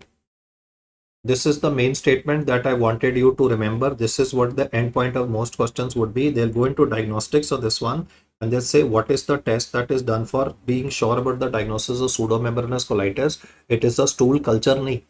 Culture will take a long time. The gold standard is obviously a culture. Your answer will be a stool PCR for toxin A and toxin B gene. And then for the treatment of this patient, it is fidaxomicin. But if it says severe, if he says relapsed, then answer is vancomycin. For first episode, never a problem. First episode, if he says you answer fidaxomicin, okay. But for the severe or the relapsed one, your answer would be given as vancomycin for the patient. So the topic that I've covered here is PMC, pseudomembranous colitis. Do take care of the fact of the PPI component. Misdiagnosis of this as a question on dysentery. Dysentery will always have blood in the stool. There is never blood in the stool. This would be an explosive watery diarrhea, but there would never be blood in the stool of this patient. And then is the two tests, stool GDH and stool PCR, that is asked for diagnosis. Then comes the aspect of Crohn's disease. Crohn's will always be having granulomas. You can see the granuloma present here. The question of Crohn's will always mention regarding non-caseating, obviously, granulomatous colitis. So it's a non-caseating granuloma. If you read about the word non-granulomatous colitis, it is ulcerative colitis, but this would be granulomatous colitis here. Yep, there would be aphthous ulcers, there would be cobblestone mucosa. The hallmark feature of this condition has been asked. The hallmark of this condition is perianal disease, that is perianal fistula. And you can also tell me the leading cause of death in these patients. Two questions for you guys. The condition is having non-caseating granulomatous colitis. Hallmark feature is perianal fistula that I answered myself. What is going to be the common cause of death in these patients? Yeah, the cytokine for formation of them would be TNF alpha. You very well know कि जो ग्रेनोमास होते हैं केजेटिंग वाले उसके लिए तो इंटरलोकिन 2 और gamma interferon चाहिए होता है. While I'm waiting for answers for cause of death, I would just like to mention a related pathology fact that whenever you read about caseating granulomas, then you need interleukins, like you need interleukin 2 and you need gamma interferon for formation of caseating granulomas, like you get with TB, histoplasmosis, blastomycosis. What will be the cause of death in this patient? So the cause of death in this patient will mainly be answered as infection, because perineal discharge will ultimately cause development of perineal fistulas will subsequently contribute to perineal sepsis, and that can contribute to like death of this patient. So infection is the most common cause of death, followed by malignancy. This is again a PYVQ from your FMG exam. What is the cause of death in patients of Crohn's disease? It is infection followed by malignancy. Yeah, malabsorption was also there. I mean, malabsorption will be there, electrolyte imbalances will also be there, but the main reason why the patient will die is because of perineal sepsis. Because perineal fistula यार कोई छोटी मोटी बात थोड़ी ना. I mean, there would be foul smelling discharge from the perineal area, and these infections can then go in and cause pelvic abscess. The pelvic abscess once forms, it is very difficult to treat because the pus is like due to gravity localized in one segment of the pelvis, and the antibiotics usually don't reach into the area of the abscess. So it is like infection, and then perianal abscesses, then they could be like pelvic abscesses would be developing in these patients. Extraintestinal manifestation is again what is asked, that is osteoporosis is the most common one, and then is arthritis. There's a change. Earlierly, the most common extraintestinal manifestation was arthritis. Now it is osteoporosis given in a book. So 3 questions for Crohn's that I made you practice. Hallmark feature, perineal fistula. Leading cause of death happens to be infection more than malignancy, and the leading extraintestinal manifestation would be osteoporosis. Then he will say, what is the initial investigation that you would like to do in this patient? So the initial investigation is MR enterography. We can basically be like, this came as an image in the question also. Like the image in last time's paper showed multiple strictures. There was a MR enterography image that I've discussed in the surgery section in solutions, and even the surgeon would have discussed about it in the FMG solutions. The question is also given with the exact image, MR enterography, and then we will do a wireless capsule endoscopy for this patient. Then we will do a wireless capsule endoscopy for this patient. Don't answer ASCA. That is only for academic reasons, that he will ask you which antibody may be associated with inflammatory bowel disease. The name is the fancy name is anti-Saccharomyces cerevisiae antibody. So the impression that comes is as if that is the main antibody associated. No, it is not, guys. It is just, I mean, it's not the causative antibody. It's just an associated antibody to be remembered. The investigation of choice is a wireless capsule endoscopy, and prior to wireless capsule endoscopy, we do a initial testing. That would be in the form of MR enterography. I mean, MR enterography can pick up strictures. Like in मान लो early part of the disease where we may not be able to pick up the strictures substantially. So then a real-time evidence would be the best way, where we send in a capsule, and the capsule will have a digital camera that will pura scan the small intestine and the large intestine, and would be letting you know like what is to be done for these patients. As far as the drug of choice of this condition is concerned, last point on this particular slide, what is the drug of choice for Crohn's disease? Can I have answer, please? No, guys, we're not talking about celiac sprue at the moment. So it's not a gluten-free diet that we're discussing at this moment, right? So what is the drug of choice for this condition? You want me to give options? Mesalamine, mycophenolate, infliximab, budesonide. What is the drug of choice for this condition? Sir, drug of choice for Crohn's disease is always gonna be steroids. And the steroid that we'll be giving to this patient is budesonide ileal release preparation. Like we give a capsule that would be absorbed from the ileum of the patient. So it is like budesonide. It is budesonide ileal release prep. It is a budesonide ileal release preparation that would be used. So budesonide, mesalamine, azathioprine, mycophenolate, and biologicals that would be used. If he says what is the drug of choice, it is budesonide. But guys, mesalamine is the answer for ulcerative colitis. For sulfasalazine is not the answer anymore. No, for ulcerative colitis, the main drug that we use is not sulfasalazine. It is mesalamine. No. At the moment, I'm not talking about any flare. You are mixing it with ulcerative colitis now. Drug of choice for Crohn's is budesonide ileal release prep. And then is mesalamine, azathioprine, mycophenolate. In a step up, no, like they show a step up therapy. So the same is what I'm talking. And then is JAK inhibitors. The JAK inhibitor that we use there is a JAK1 selective, upadanacitinib, not tofacitinib. Tofacitinib is used only in ulcerative colitis. JAK3 जो होता है, that is not used in Crohn's. It is used exclusively in patient. JAK3 inhibitor tofacitinib is used exclusively in patients of ulcerative colitis. Last point on this slide, yeah, B12 absorption will be less because ileum is damaged, na? So that's why, like, bile acid diarrhea and B12 levels can be low in this condition. If he says severity of this patient is assessed by Crohn's disease activity index, and then as far as the extent of the disease is concerned, just remember for extent of the disease, it is Montreal classification. The naam yaad karna hai, Montreal is a city in the western coast, I think, of western coast of Canada. So Montreal is for the extent of the disease, कि कितना फैला हुआ है, ilium में है, colon में है, इलियोकॉनिक है, उसका बिहेवियर कैसा है. So the extent of the disease is basically evaluated by Montreal classification, and the severity is assessed by CDAI, that is Crohn's disease activity index. ध्यान से सुन लेना इसको. What is severity का parameter? It is CDAI. CDAI is Crohn's disease activity index, and the extent of the disease is Montreal classification. आप इसी का counterpart MCQ सुनो. For ulcerative colitis the question in the paper said what is best for determining the severity of ulcerative colitis. Though the classification table is given here, आपको उसका नाम बताना है. What is the parameter that is used for determining, right? True love आजकल तो rare है, but anyway कोई बात नहीं, मतलब विट्स एंड पे आदमी चला जाएगा. आज के जमाने में ट्रू लव ढूंढेगा तो आदमी will go on wit's end. So you can remember true love and wits criteria are used for determining the severity of ulcerative colitis. In Crohn's disease, it was CDAI, Crohn's disease activity index. In ulcerative colitis, it is true love and Witt's criteria.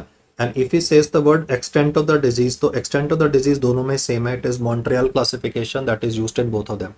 Montreal जो Canada का शहर है, उसका is the answer for extent in both of them.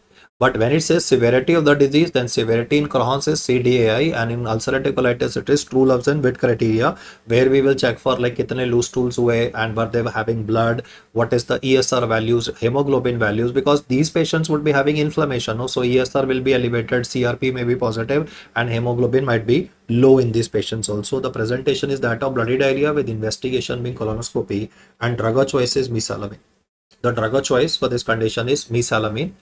Then is the JAK inhibitor which is used here is by the name of tofacitinib, and this condition is also famous because of the association.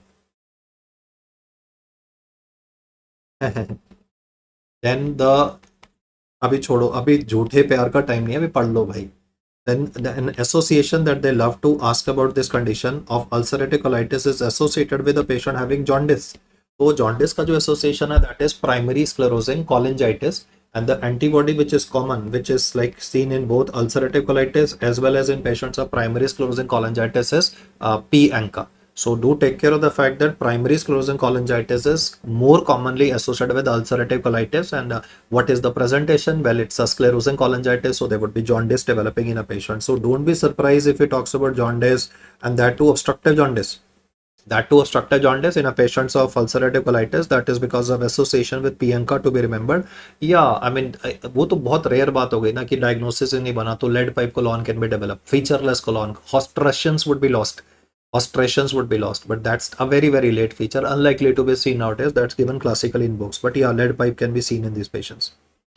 Yeah, pyoderma gangrenosum, toxic megacolon, all of those are complications that can be associated. The complications are given on the previous slide. Osteoporosis, arthritis, erythema nodosum, then can be like PSC, and even like toxic megacolon, which is an association seen here. I'll just write it. Please comment on the drug of choice for toxic megacolon, please, initially. Toxic megacolon is also more common with ulcerative colitis. The colon loops is dilated to more than 6 centimeter. Yeah, tofacitinib can be used in rheumatoid arthritis also. Quick answers, please. यहाँ पे like the colon is fully dilated, the bowel loops are like every loop is more than 6 centimeter dilated. There is no evidence of perforation. What will you use here? Steroids. We will be giving IV methylprednisolone to these patients. If he says toxic megacolon में initially क्या करते हैं? It is methylprednisolone. But obviously you have to demonstrate no risk of perforation. अगर वो खुद ही mention करता है कि पेशेंट को टॉक्सिक मेगाकोलॉन है और साथ में परफोरेशन हो गया, फिर तो ऑपरेशन करना पड़ेगा ना, फिर तो लेप्रोटमी करनी पड़ेगी. So evidence of perforation given, how will he write perforation? He will not write perforation, वो बोलेगा guarding present, rigidity present. So when you read the word guarding of the anterior abdominal wall, you read rigidity of the interabdominal wall in a toxic megacolon, and then he says perforation is present, then I'll have to go in for surgery in this patient. That is a exploratory laparotomy. But if he just says what you do in patients of toxic megacolon, then it is methylprednisolone. Okay. Then we come to the favorite topic of yours, that is celiac sprue. Celiac sprue is what I'll just touch upon is two aspects here. Remaining, you know, one is this HLA association, that is HLA DQ2 and DQ8. Bro is not given. What are the cereals which are given in this patient? Can you tell me the name of cereals given in this condition? Yes, we can give quinoa. We can be giving bajra, maize and rice along with iron and folic acid, because यहाँ पे ileum usually spared होता है. In this particular condition, that is celiac sprue, duodenum is involved, jejunum is involved, but the ileum usually goes spared, and that is the reason why, like, we are giving iron and folic acid supplementation for the patient. Yeah, I had good answers. Rice can be given, maize, bajra and quinoa, all of them are asked. Then is, what is the investigational choice of this condition? Your answer is tissue transglutaminase antibody. The यार इतना भी आसान नहीं होता ना, diarrhoea, डैप्सॉन, duodenum ऐसे बोलने से नहीं होता ना. जजनम पूछ लेगा फिर क्या करोगे, है ना. 3 Ds तो बोल दिए, बट वो 3 Ds से सॉल्व नहीं होता ना. जजनम डाल देता ना. जजनम से क्या अब्जॉर्ब होता है? फोलिक एसिड ना. आपने तो ड्यूडेनम ही पढ़ा था, वो फोलिक एसिड भी डाल देगा. चलो बताओ कौन सा अनीमिया होगा इस बच्चे को. What is the type of anemia that would be seen in this patient? Yeah, we can give poha to the kid. What is the type of anemia seen in a child with celiac sprue? Quick answers, please. I can't get easier. No, we cannot give bro. Bro is contraindicated, sir. Bro is contraindicated. अरे यार अभी तो बताया. Iron deficiency होगा तो microcytic hypochromic anaemia, और folic acid deficiency होगा तो उसको मैक्रोसाइटिक अनीमिया. तो दोनों का कॉम्बिनेशन बोलोगे ना, that is dimorphic anaemia. Sir क्या गलती कर रहे हो? आयरन डेफिशिएंसी से माइक्रोसाइटिक हाइपोक्रोमिक होता है, फोलिक एसिड से मैक्रोसाइटिक अनीमिया होता है. जब दोनों का अनीमिया, जब दोनों चीजें होती हैं, तो आप बोलोगे सीलिएक स्प्रू के बच्चे को डाइमॉर्फिक अनीमिया हो रहा है, तभी तो हम उसको आयरन एंड फोलिक एसिड का सप्लीमेंटेशन दे रहे हैं ना. हाँ जी, मैक्रोसाइटिक एंड माइक्रोसाइटिक हाइपोक्रोमिक दोनों होगा इसको, तभी उसको डाइमॉर्फिक अनीमिया बोलते हैं. The main antibody which is used for diagnosis of this condition is tissue transglutaminase antibody, that is the sensitive one. But if he says most specific, then it is anti-endomyosal antibody. If he says the word specific in the question, if he says the word specificity in the question, then it is anti-endomyosal antibody. Otherwise, it is TTG antibody. और आजकल हम biopsy के लिए gold standard तो biopsy है, but biopsy के लिए हम मतलब बहुत बार कंसेंट ही नहीं मिलेगा कि जी नहीं करवाना हमारे को. तो they can give you two specimens है. जैसे एक में तो आप नोटिस कर रहे हो that there is blunting.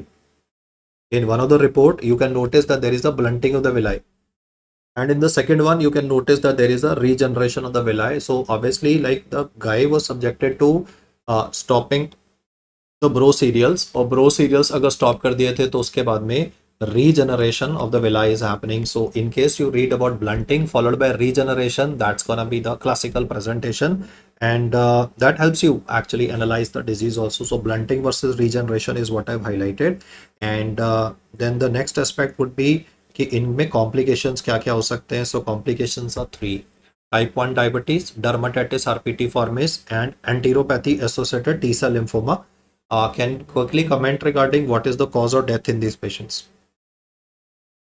Leading cause of death in patients of celiac sprue is enteropathy associated T cell lymphoma. It's a non-Hodgkin's lymphoma of the T cell variety, is the number one cause of death. Biopsy is gold standard. You cannot force it across, so we manage with help of TTG antibody only. The cause of death in these patients is enteropathy associated T cell lymphoma. Dermatitis herpetiformis का light microscopy बता दो. Light microscopy findings of this one, immunofluorescence findings of this one. Quick answers for dermatitis herpetiformis. It will present as pruritic papules on the elbow. This was the language of your question. Known case of celiac sprue, teenager. Known case of celiac sprue presents with pruritic papules on the elbow and on the knee. And he said, what is the light microscopy finding that would be done? It was a pathology based question. He said, what will be the light microscopy finding that would be seen in this patient? of pruritic papules. Yes, guys. Yes. Yeah, Ig antibody induced damage will be there. Na? Investigation choices to measure the antibody. I'll ask you the name of the antibody also, but then the papillary tip, यहाँ पे micro abscess formation होता है ना. आपने micro abscesses तो पढ़े हैं ना, Portier's micro abscess, Munro's micro abscess. I think everybody studied micro abscess formation, Munro's in psoriasis, Portier's micro abscess in mycosis fungoides. Then the micro abscess formation in this case would be called as papillary tip micro abscess. And immunofluorescence will show those focal immunoglobulin A deposits, as somebody was commenting. So there immunofluorescence can pick up what is the antibody. Light microscopy mein to you can just pick up that micro abscess which is called as a papillary tip. Yes. Okay, Feroz, your point is good enough for all of them who are attending. Some of them are not actually. So anyway, hopefully I wish everybody passes. Light microscopy is micro abscess papillary tip. Immunofluorescence is focal immunoglobulin A deposits for DH. And Dapsone is the main drug that is used for treatment of this condition. तो भाई वो triple D से नहीं होता solve कि dapsone हो गया, diarrhoea हो गया और बोला हो गया. वो 3 पॉइंट्स जो है मुझे पता है वो पैथोलॉजिस्ट ने बोले हैं वो सिंप्लीफाई करने के लिए, but then the point is they will ask you those technical aspects there. Okay, so LM and immunofluorescence findings for this was mentioned. Can you tell me the antibody which is useful for diagnosis and we can move on? Definition of steatorrhea is more than 7 grams of fat, not to be mixed up with steatosis.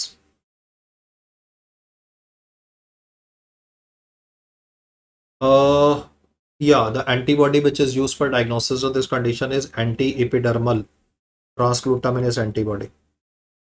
It is anti-epidermal transglutaminase antibody, not tissue.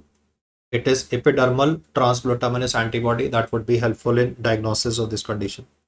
Steatorrhea is defined as the test which is mentioned is 72-hour fecal fat estimation and more than 7 grams of fat. More than 7 grams of fat should be presented. Two data, 72-hour stool collection and more than 7 grams of fat. Yes, that was the name I was asking for, anti-epidermal transglutaminase antibody. Great. Next, we'll talk about achalasia cardia. You very well know smooth tapering defect was shown. So that defect you very well know. There are two questions for you guys. What is the cause and what is the endoscopic finding of this condition? I'll say it once again. Smooth tapering defect in achalasia cardia. What is the common cause of it? The question will begin by like a young female dysphagia more for liquids as compared to solids. It would be progressive dysphagia that would be present. Yes, the cause here would be answered as autoimmunity. It is not idiopathic. It is not Chagas disease. The cause is idiopathic. Not idiopathic. It is autoimmune destruction of this inhibitory nitric oxide and VIP producing meningic plexus. And because of the inhibition of the loss of inhibitory control, nitric oxide is gone and then VIP is also gone in this case. That is why upper G endoscopy will be showing puckering. Upper G endoscopy finding of this condition would be puckering of the lower esophageal sphincter. That puckering of the sphincter is because it is very tightly constricted because inhibitory control is lost. The investigation choice for this condition is high resolution manometry. The main finding of the high resolution manometry is increase, not reduced, increase in the tone of the lower esophageal sphincter. Abhi to contrast niche nahi ja raha hai because the sphincter is very tightly constricted. Then he is asked what is the first line management of this condition. Surgery is obviously Heller's myotomy. But if he says what is first line, then it is a balloon dilatation. If he says what is first line, it is balloon dilatation. If he says what is the preferred surgery of choice, it is a Heller's myotomy with the partial fundoplication, not a Nison's but a partial fundoplication that would be done. Yes, Akhilesh, the lower esophageal sphincter tone is reduced in patients of scleroderma. The condition will be having proximal dilation of the colon that is called as sigmoid esophagus. No, the first line intervention is balloon dilatation. And with that, if required, we can try a botulinum injection as well. But first intervention that would be answered is balloon dilatation. Surgery of choice is obviously the traditional data that I mentioned. So take care of the autoimmunity as a part where students forget puckering of the LES as an endoscopy finding. Barium swallow is obviously that bird beak defect. That nobody will forget, you know. Bad week तो नहीं पूछेगा वो आपसे, बोल रहा है puckering of the lower end of the esophagus would be seen with respect to, then answer is achalasia cardia. Pretty straightforward one, and there would be increased incidence of malignancy in these patients. Then is Zenkel diverticulum, which will, this was an image only, like a very easy one. Posterior defect which is present at Zenkel diverticulum, or it can be at Limer's triangle, either of the two. ये cricopharyngeus muscle है, तो जो defect हो सकता है वो या उसके ऊपर हो सकता है या उसके नीचे हो सकता है, because you can see the fibres are like arranged, the orientation of fibres is different. So you could be having either zenkel diverticulum developing नीचे इस एरिया में, or it could be developing superiorly, the area that I marked now in yellow. Either of the two areas is where zenkel diverticulum as a outpouching can be developed. Yes, yes. So I expect you guys to quickly comment regarding ये वाला triangle जो दे रखा है नीचे वाला purple वाला. Killian's triangle तो इसके ऊपर होता है. That Killian's dehiscence, that Killian's triangle. Can you tell me the नीचे वाला triangle? Yeah, the नीचे वाला triangle is what is called as Limer's triangle. So zenkel diverticulum can originate in any of the two, in Killian's triangle or in the Limer's triangle, but is more common with the Killian's triangle, that is with respect to the cricopharyngeus muscles. ये तो ENT वाले बार बार बताते हैं आपको, cricopharyngeus muscle and the inferior constrictor muscles is where the food might be impacted. This would be a non-progressive dysphagia. We don't use the word rat tail appearance. Rat tail is more in favor of a malignancy. चलो जी, what you can see at the moment is carcinoma. अच्छा हाँ, surgery पूछा हुआ है इसके लिए. Zenkel's diverticulum के लिए क्या करते हैं, तो the surgery that we do in this condition is called as Dollmann's procedure. Photo देके उसने बोला Zenkel diverticulum तो आइडेंटिफाई कर ही लोगे ना. I mean this would be a posterior diverticulum outpouching, so very easy to identify. He has asked two questions on this. First question था कि ये कहाँ पे हो सकता है, तो two triangles have to be remembered, superior and inferior to cricopharyngeus. Second question is इसका ऑपरेशन का नाम क्या होता है. So the surgery that is done in this patient would be called as Dollmann's procedure, that you can see here. That is a endoscopic diverticulotomy or a Z-POEM, that is a per oral endoscopic myotomy can be done. Then comes cancer of the esophagus, where you can see a filling defect. Because there would be cauliflower growth present here, and that is fungating into the lumen of the esophagus. The dysphagia in this particular case will be more. The dysphagia in this patient will be more for solids as far as compared to liquids. The more common cancer is squamous cell cancer. ये जो image है ये lower 1/3 की नहीं है. The image is of middle 1/3 where squamous cell cancer is more common, and in this patient, like, the main presentation will be that of progressive dysphagia. It will be like a 50-60-year-old guy. There would be a progressive dysphagia and cachexia that would be described. When you read these words, 50-year-old man, 55-year-old woman, progressive dysphagia, and cachexia, what you think is squamous cell cancer of the esophagus, they may not write the word dysphagia is more for solids as compared to liquids, as you would have noticed in questions if they give it ultra cool. But if they don't mention it, then it's okay. Progressive dysphagia with cachexia is what you need to think of. Your exam showed everything that I've written. ये photo भी दिखाई थी उसने खुद ही बोला कि progressive dysphagia with cachexia in a 50-year-old man. He said what is the best investigation for this patient, and obviously like the answer would not be दो image उसने दिखाई थी. Barium swallow जो लोगों ने mark भी किया, because barium swallow is being discussed only because of the late, I mean when the tumor is very big and it's causing substantial luminal narrowing, that the findings would be present. We want to go for early diagnosis. So yeah, it is upper G endoscopy with a punch biopsy. Upper G endoscopy with a punch biopsy, that would be useful for identification of this cancer.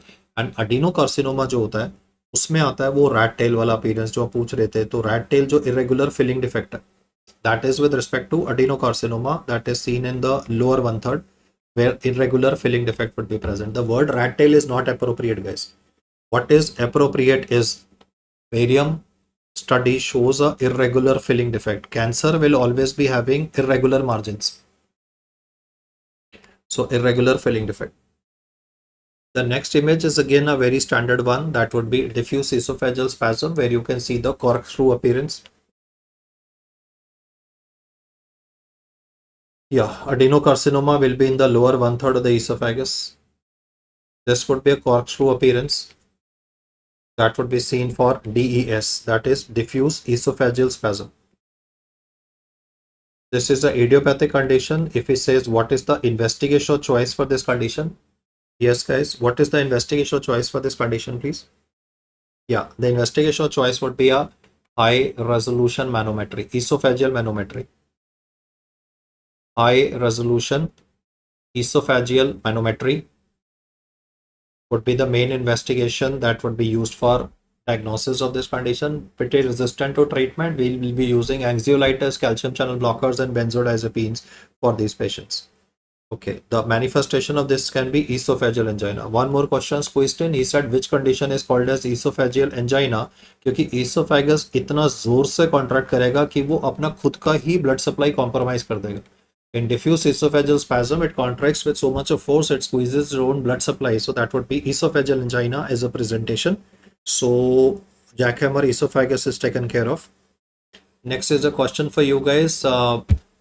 If I say anything more, the answer will become obvious. I've kept three options only. Alcoholic is having vomiting. And then there is chest pain also. And you can notice that there is a continuous diaphragm sign also present. There is a pneumomediastinum finding that is given. I have solved almost the question 50% for you by saying the details myself of chest pain, pneumomediastinum, that is continuous diaphragm sign, and the guy was puking, so that means there would be an esophageal perforation. Like the guy puked with force, the esophagus will burst, the contents will spill over into the chest cavity of this particular individual. So the diagnosis of this patient would be given as Boirav syndrome, that is option number B. Malarious is not the answer because it will present with vomiting of blood, that is hematemesis, but it will be non-life threatening. The blood pressure in the patient would be preserved. In bleeding esophageal varices, there would be life-threatening bleed, and along with that, since I said life-threatening, the BP of the patient will begin to crash, but hemodynamic stability will be present in malarious because it is a submucosal tear that is present at the lower esophageal sphincter in the patient, so very unlikely to cause a manifestation. Another point I would like to mention is Boirav syndrome is identified on the basis of macular striae. That macular striae would be, there would be chest pain, chemical mediastinitis, so there's a chest pain, there's a subcutaneous emphysema. I can just write the manifestations here. The guy was puking.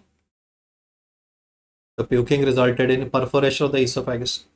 So there is a chemical mediastinitis. That chemical mediastinitis will cause chest pain.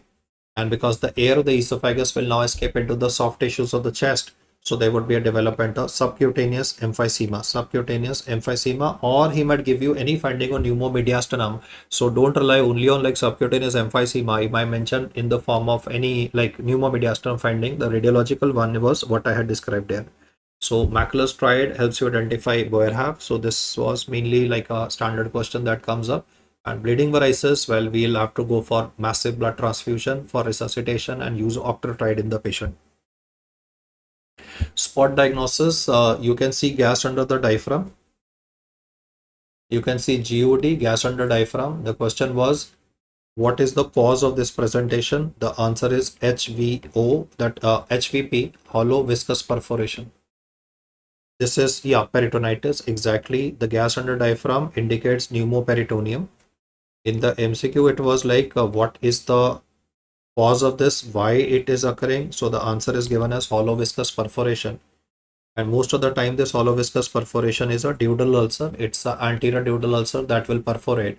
So another surgery question said, what will you do for this condition? So you need to go for a laparotomy. And once you do a laparotomy, then you will put a omental patch, that is Graham's patch would be put over the perforation that would be present. So it's an exploratory laparotomy. A Graham's patch would be put. It's an anterior duodenal ulcer that had perforated, but then Graham's patch, mental patch with laparotomy would be required. The next image you can see is a multiple bubble loops. I think you can comment on the diagnosis of this one. The second image on the slide, please. Diagnosis, multiple bubble loops present. So that would be small bubble obstruction.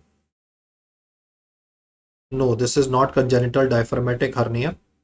Congenital diaphragmatic hernia will be having multiple bubble loops in the chest. Here the bubble loops are in the abdomen of the patient. So answer is small bubble obstruction.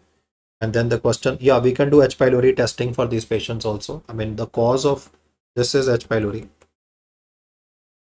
And for H. pylori, we can go for urea breath test. The guy never got tested, so that's why duodenal ulcer developed.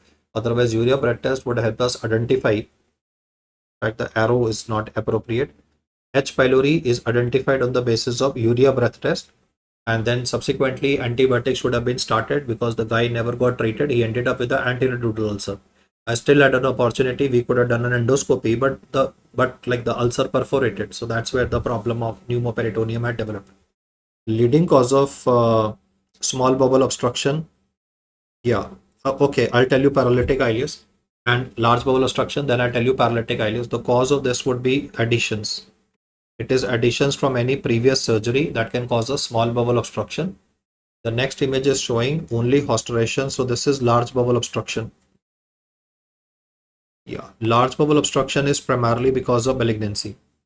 Large bowel obstruction can be due to malignancy. It can be due to sigmoid volvulus. It can be due to malignancy. Now, what I want to say is that if they give you a question where findings of small bowel obstruction as well as large bowel obstruction are present together, especially if he gives you post-operative patient, and on the X-ray abdomen, you can see that both the bowel loops of the small and large bowel are dilated. Post-operative patient, small bowel obstruction findings are also given. That is that small bowel loops are dilated, step-ladder pattern is given, and large bowel obstruction findings are also given. If you get questions where combination of the two is given, then you will say that you're dealing with paralytic ileus. So paralytic ileus में small bowel और large bowel सारा ही dilate हो जाता है. And when it comes to exclusive small bowel, it is usually pre-operative, like the guy had some surgery earlier and that additions would be present. Or in large bowel obstruction, it would be primarily like malignancy that would be responsible. So yeah, sigmoid volvulus can be a cause, but for that you need more radiological evidence. No, you need that evidence of a coffee bean, or you need evidence of that. I mean, if the intestine will rotate on itself, then the barium would be showing a inner bent tube sign. So like none of that is given in the question. If you're getting post-operative SBO, LBO both, as Jaydeep put up very correctly, then it would be paralytic ileus that would be described. So pretty straightforward abdominal emergencies that I've currently described before you. Okay, a quick random fire slide. What is overall the most common cause of acute viral hepatitis? Leading cause of acute viral hepatitis in adults. Yes, guys, I think these are easy questions. I expect quick answers from you guys. Yes, hepatitis E. Good. Then is virus, which is having the highest chances of progression to chronicity. Highest chances of chronicity is C, but number one cause of chronic viral hepatitis is hepatitis B. Take care of that. Number cases are more cases and chances of progression are two different scenario. One is if I say which is having more number of cases, so more cases are for hepatitis B, but chances of progression to chronicity would be hepatitis C. Then is most common viral cause of fulminant viral hepatitis. In pregnancy, it is E. So E is answer to two questions. One is the leading cause of acute viral hepatitis and the fulminant hepatic failure. And then is fulminant viral hepatitis is hepatitis D, but alone D nahi karta. It is D with B. It is the super infection which can be having almost like 20% chances of fulminant hepatic failure. So take care of the fact that fulminant viral hepatitis is not delta virus alone. It is D plus B combination which is responsible for super infection. The incidence goes up to 20%. And question to you guys, does hepatitis A cause fulminant hepatitis? Does hepatitis A contribute to fulminant hepatitis? Quick answers please. Yes or a no? Fulminant hepatic failure B के साथ में मिलता है, B और D के combination के साथ में मिलता है, ए के साथ में मिलता है कि नहीं मिलता? Yes, more people to comment here. Yes, it is seen in all of them. सबके साथ में मिलता है, A से लेके E तक सबके साथ में मिलता है, but obviously incidence होता है 0.1 से 1% वाला. So fulminant hepatitis would be present with all of them. Then is the leading cause of, yes, it is present in all. Sir, fulminant hepatic failure सबके साथ मिलता है. FHF का इंसिडेंस पढ़ोगे, fulminant hepatic failure का जो incidence है routinely वो होता है 0.1 से 1% cases, but it increases with E in pregnancy. E का भी रूटीन पॉपुलेशन में 0.1 से 1% है, ए का भी 0.1 से 1% है, but it increases to 30% in pregnancy and 20% with super infection. So it is seen with all of them. I just wanted you guys to be having that clarity. Leading cause of hepatocellular carcinoma would be answered as hepatitis B. Drug of choice for hepatitis B. Yes guys, एक साथ ही comment कर दो, B C D का drug of choice. For beta, we can either be using tenofovir or we can give entecavir. Either of the two, not both of them. For C, it is two of them. It would be sofosbuvir and tenofovir that would be used. For delta virus, it is alpha interferon. It is alpha interferon that would be used. And the leading cause of orthoptic liver transplantation now is non-alcoholic fatty liver disease. That non-alcoholic fatty liver disease is now called as MASH, that is metabolic dysfunction associated steatotic hepatitis, where we get steatosis. Steatosis would mean that कितने % से ज़्यादा hepatocytes are having triglyceride deposition. Yes guys, steatosis का मतलब होता है triglyceride accumulation. Steatosis means triglyceride accumulation.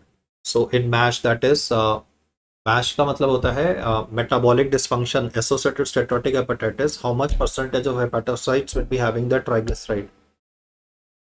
Portal hypertension, variceal bleed would contribute to death. And decompensation means portal hypertension. So variceal bleed would contribute to death and fulminant hepatic failure. Yes, more than 5% of hepatocytes.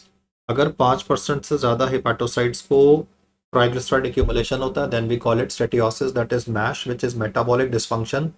That is metabolic dysfunction associated steatotic hepatitis. Okay. Next is lupus. So they ask about lupus nephritis. तीनों findings बोल देना, LM की, EM की and then immunofluorescence तो खैर आपने बोल दिया था, तो मैं फुल हाउस इफेक्ट लिख ही देता हूँ यहाँ पे.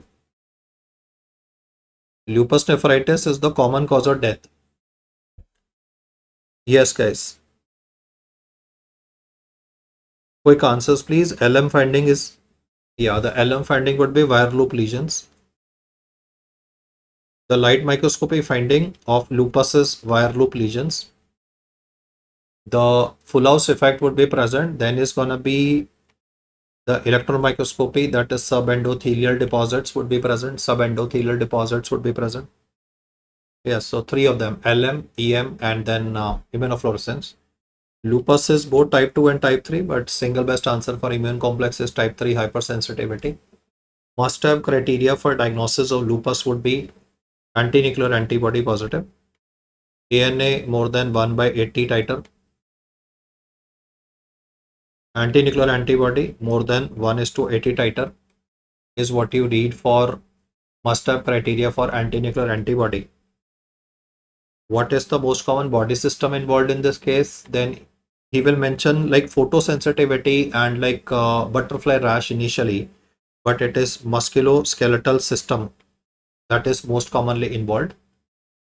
In these patients, there can also be presence of malar rash. My question to you guys is, which condition will be having malar flush and which condition would be having malar telangiectasias? I did not say the word malar rash. I said malar telangiectasias would be seen in. Second is malar flush would be seen in. Malar flush is what you get with mitral stenosis. And malar telangiectasias, this was asked in this time's INI-CET exam, malar telangiectasia, this would be seen with Crest syndrome. जो SLE होता है उसमें तो मैलर rash पड़ते हैं जिसमें sparing of the nasolabial folds होता है, but malar flush is with mitral stenosis and malar telangiectasia is with CREST syndrome. Great. Then type of arthritis is non-erosive polyarticular involvement. The type of anemia that is seen in lupus is normocytic normochromic anemia. The type of anemia seen is normocytic normochromic, but that is anemia of chronic disease, no? That is anemia of chronic disease. I'm writing the word AOCD, anemia of chronic disease, which is basically mediated by a hepcidin. So normocytic normochromic anemia would be anemia of chronic disease that is seen, but it is not a part of diagnostic criteria because it can be seen in so many other conditions. तो diagnostic criteria कौन सा लेते हैं, तो वो AIHA होता है, that is autoimmune hemolytic anemia. Then is leading cause of death after a decade of diagnosis. Like अगर अभी diagnosis हुआ है तो हो सकता है कि lupus nephritis हो गया हो और transplantation ना हो पाए तो patient की death हो जाएगी, but later part में अगर death हो रही होती है then it is most of the time cardiovascular mortality. In the later part, it is accelerated atherosclerosis.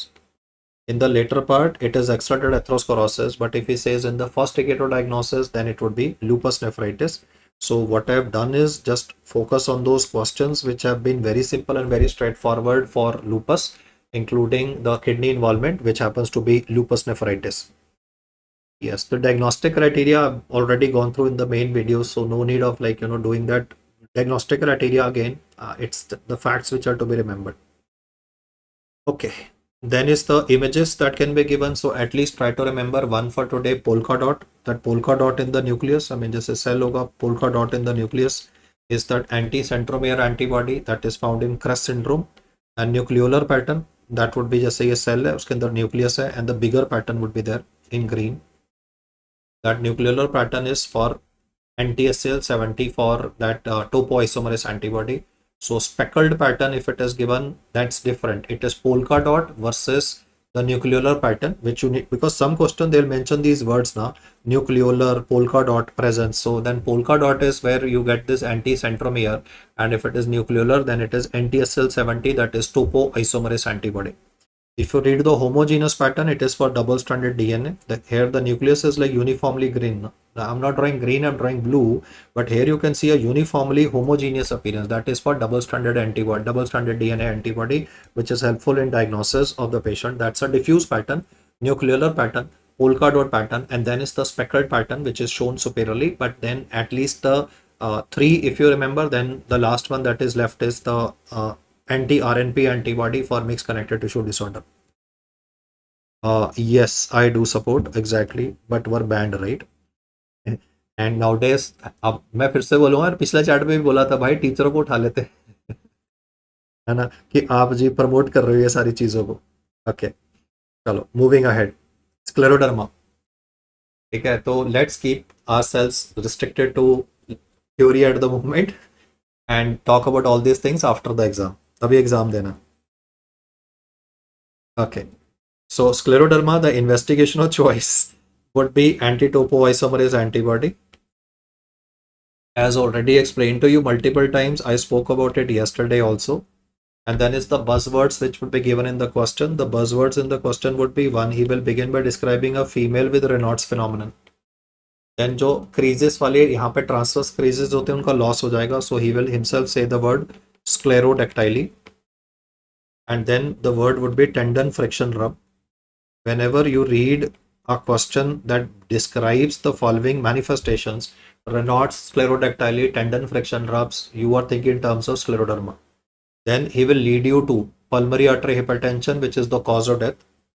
There can be interstitial lung disease developing. There can be restrictive cardiomyopathy developing. There can be decrease in the tone of the sphincter. So all of these will be other accessory findings that could be given in the question, including the question can begin by describing GRD symptoms in a young female. That's because the tone of the sphincter is less. So we might think only in terms of GRD, but then you have PAH due to fibrosis in the artery, fibrosis in the lungs, fibrosis in the heart of a patient, that is restrictive cardiomyopathy. So the main point is when we look at this information, it is like very characteristic to identify scleroderma where the cause, yes. And CREST syndrome, all the five manifestations, I don't need to write it. You know that sclerodactyly, Raynaud's, esophageal dysmotility, sclerodactyly, and telangiectasia. T is telangiectasia, dilated blood vessels on the cheeks of the patient. The antibody that is present here is called as anti-centromere, and esophageal dysmotility is more prominent. So this question will also begin with GERD symptoms in a patient. Yeah, RNA polymerase 3 is for the renal crisis for scleroderma. That's a good input from your side, pick. But at the moment we're focusing on the core antibodies which are associated with this disorder, and then is obviously dermos of dermatomyositis. Quick answers please. You can see the Gottron papules. The dermatologist would have also described it. So in Gottron papules,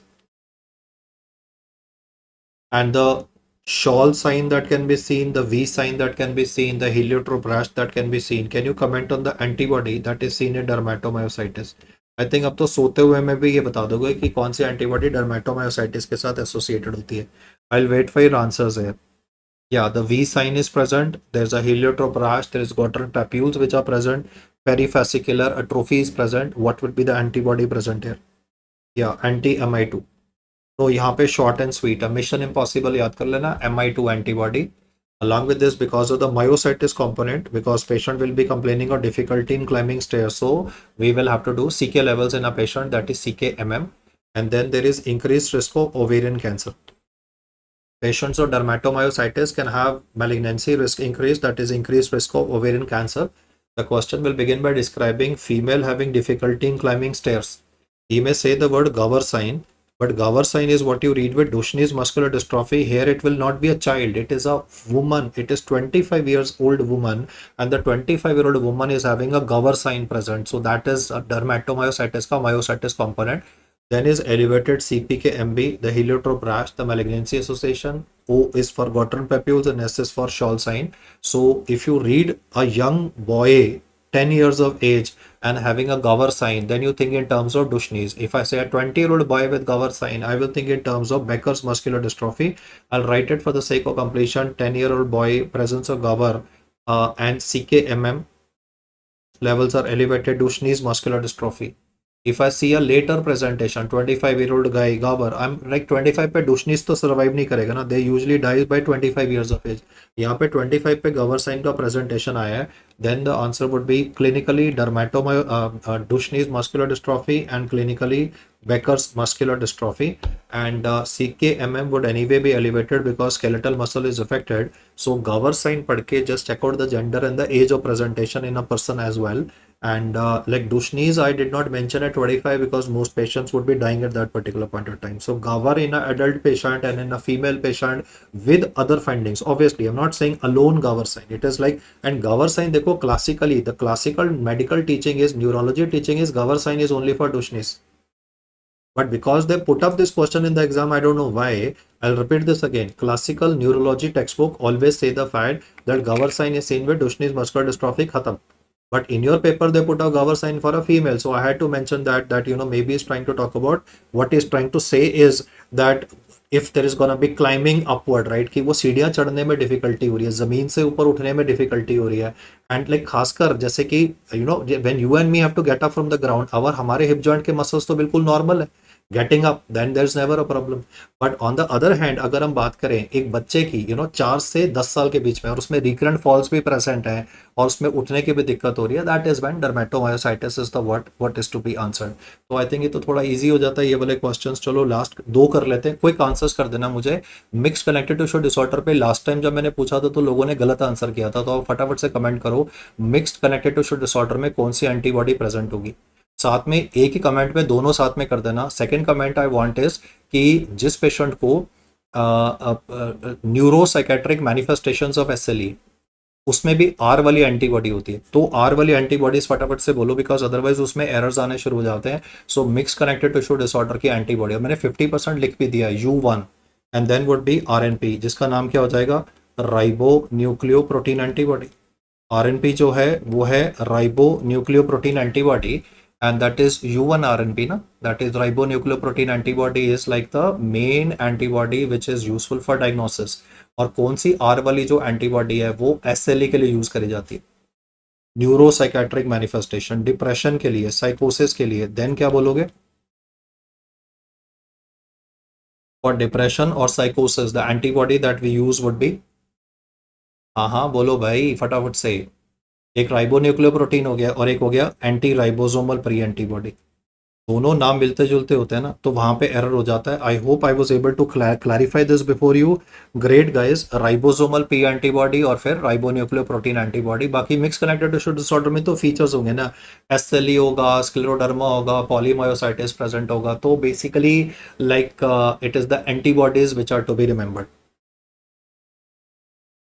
Yes. I think we are sorted for this. Fine. Next है gouty arthritis. दो question मैं पूछूंगा इसके लिए. पहला तो कभी भी अगर काले लिप्स दिए होंगे ना, ऐसे यहाँ पे काले वाले लिप्स दिए हुए होंगे, ब्लैक लिप्स प्रेजेंट है, तो वो ब्लैक लिप्स जो होते हैं they basically like haemorrhagic crusting of the lips. Body पे भी वेसिकोबुलस लीजन्स है, बट वेसिकोबुलस लीजन्स के साथ में haemorrhagic crusting of lips is present. This is a feature of Steven Johnson syndrome. And traditionally जो स्टीवन जॉनसन सिंड्रोम होता है that can be seen with the epilepsy की दवाई लैमोट्रेजिन.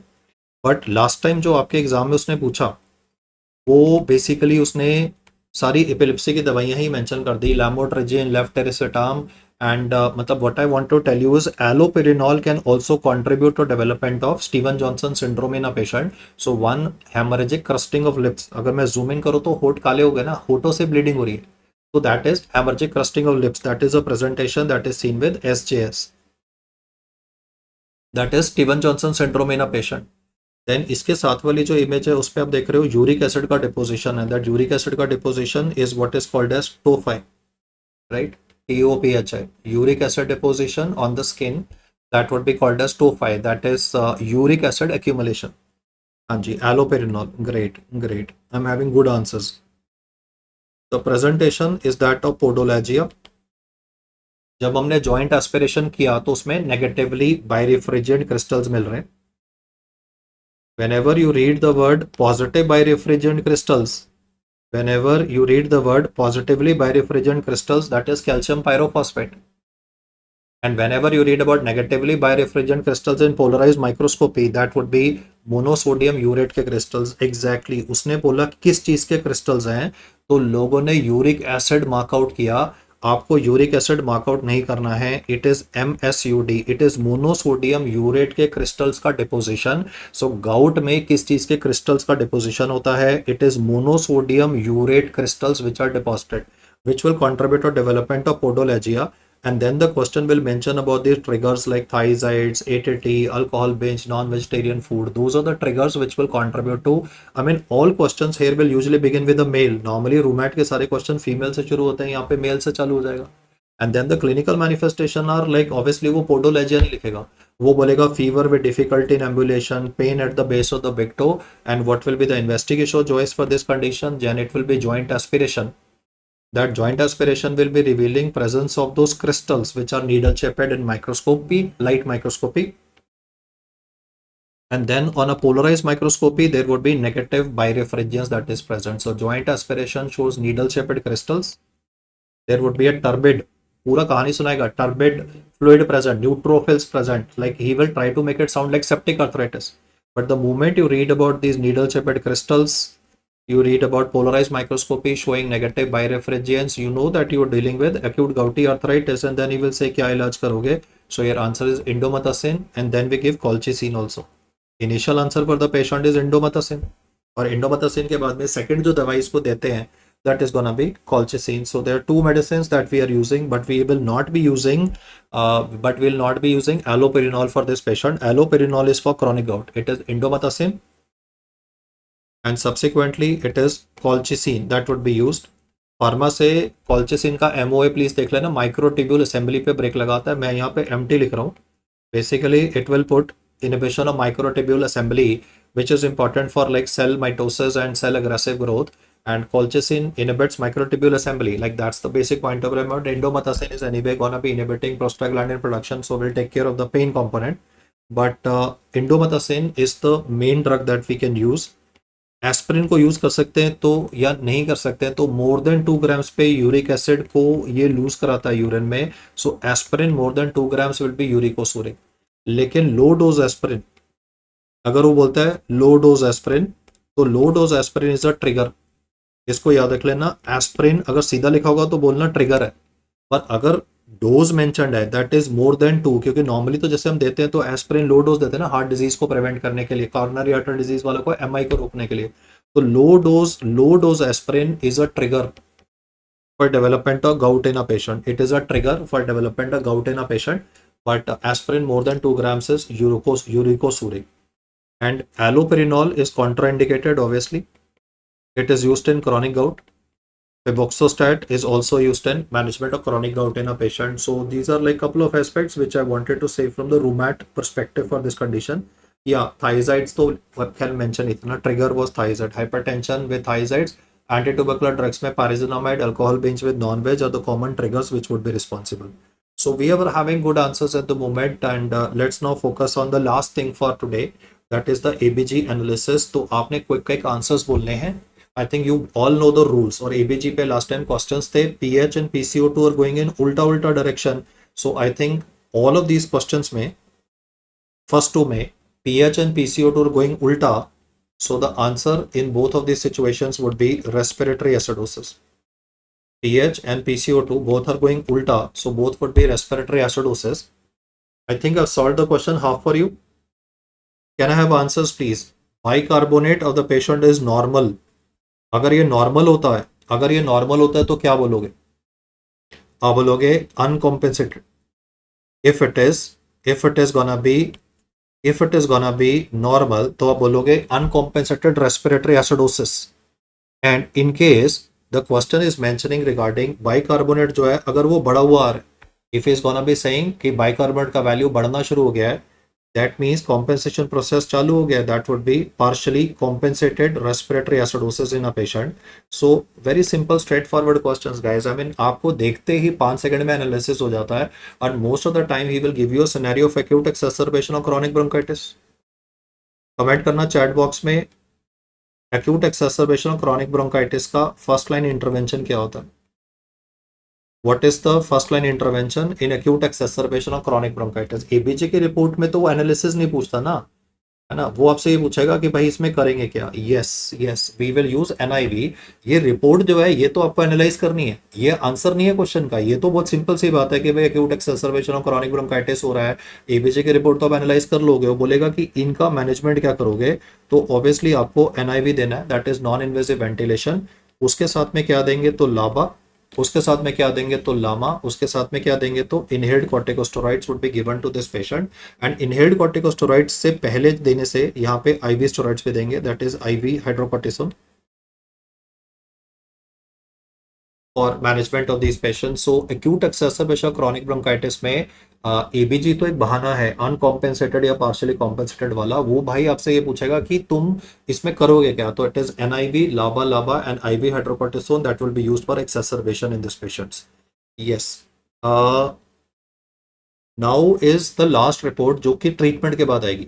इसमें देखो कार्बन डाइऑक्साइड तो बढ़ी हुई है, तो खतरा तो बना हुआ है. Carbon dioxide is still producing protons, carbonic acid it is producing protons, but by the grace of God, grace of God क्या, ग्रेस ऑफ किडनी बोलूंगा. पेशेंट तो बोलेगा ग्रेस ऑफ गॉड, आप बोलोगे grace of kidney.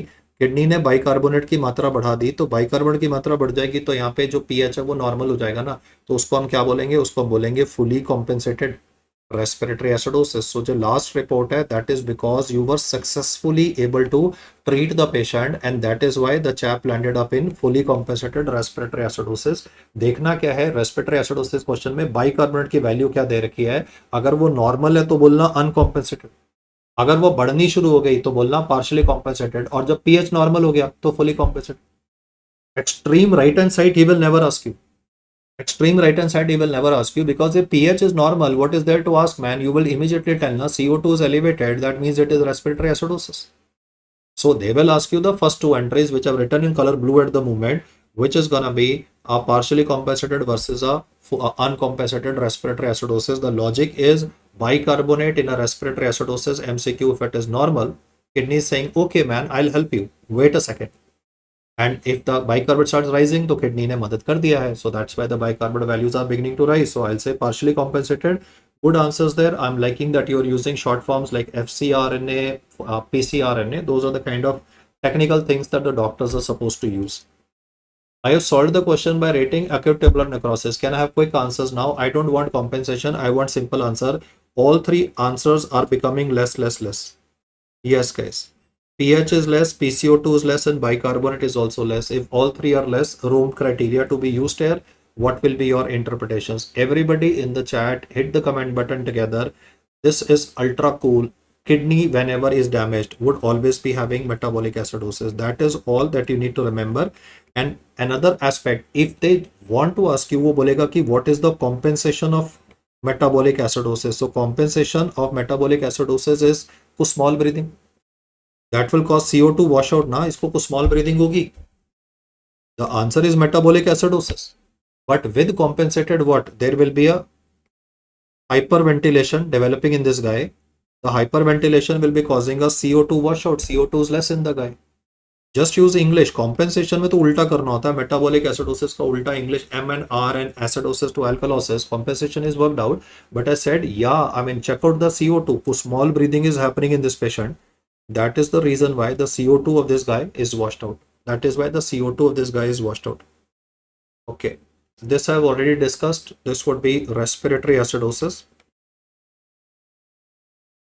the bicarbonate of the patient is elevated.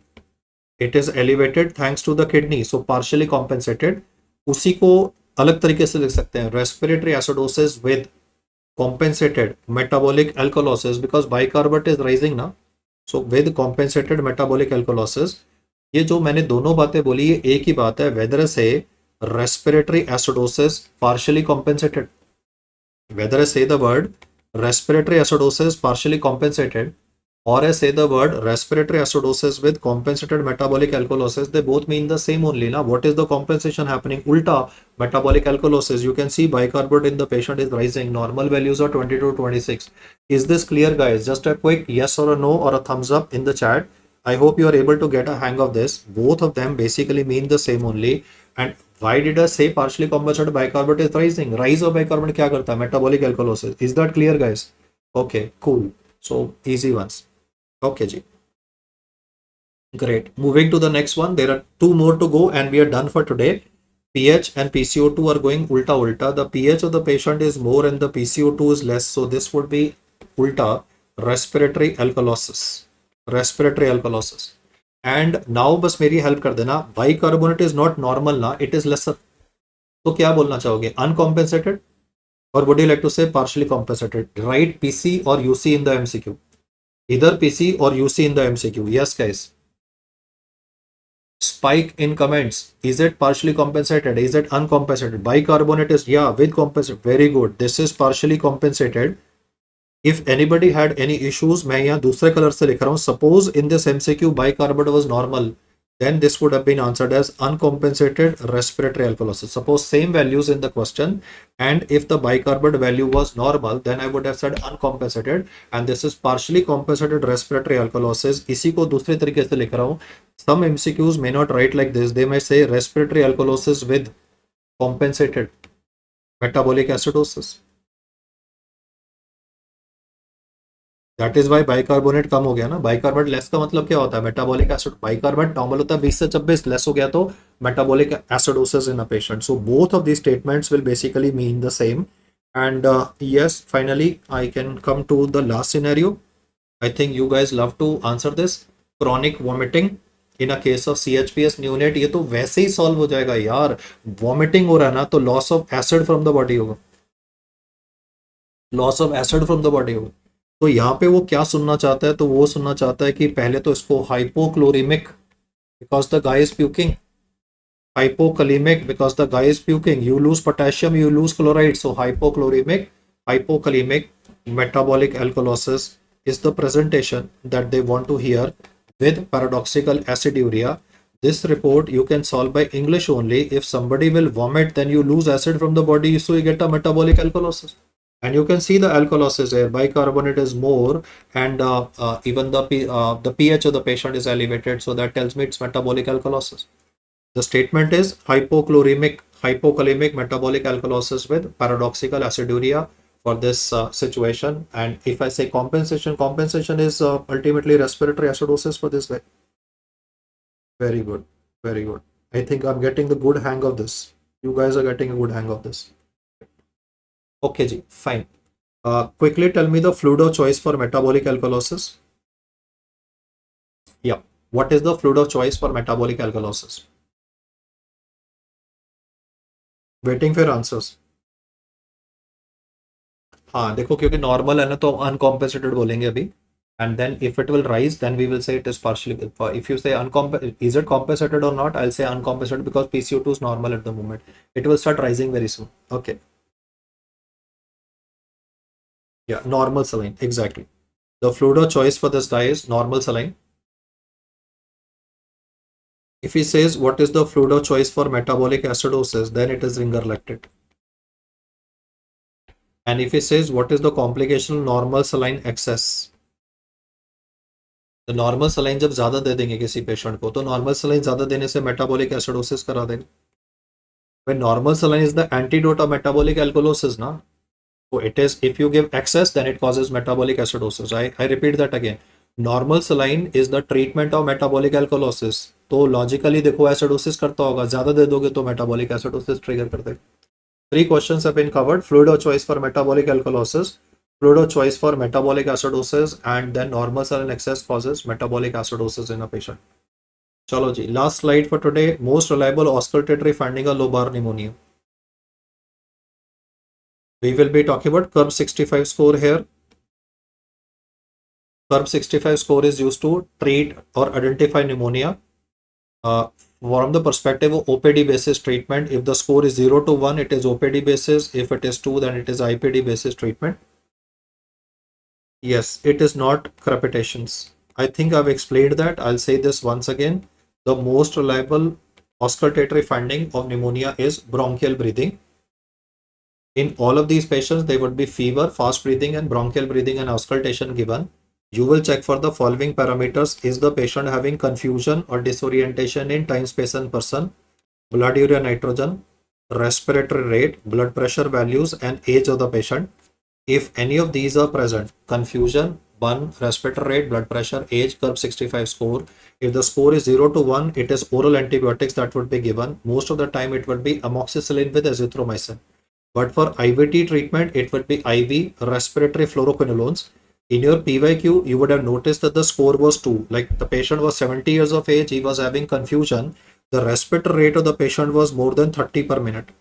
Blood pressure was less than 90/60. So if you look at these mathematical parameters, respiratory rate more than 30, blood pressure less than 90/60, that would imply that the curve score is increasing and we will give IV antibiotics to the patient.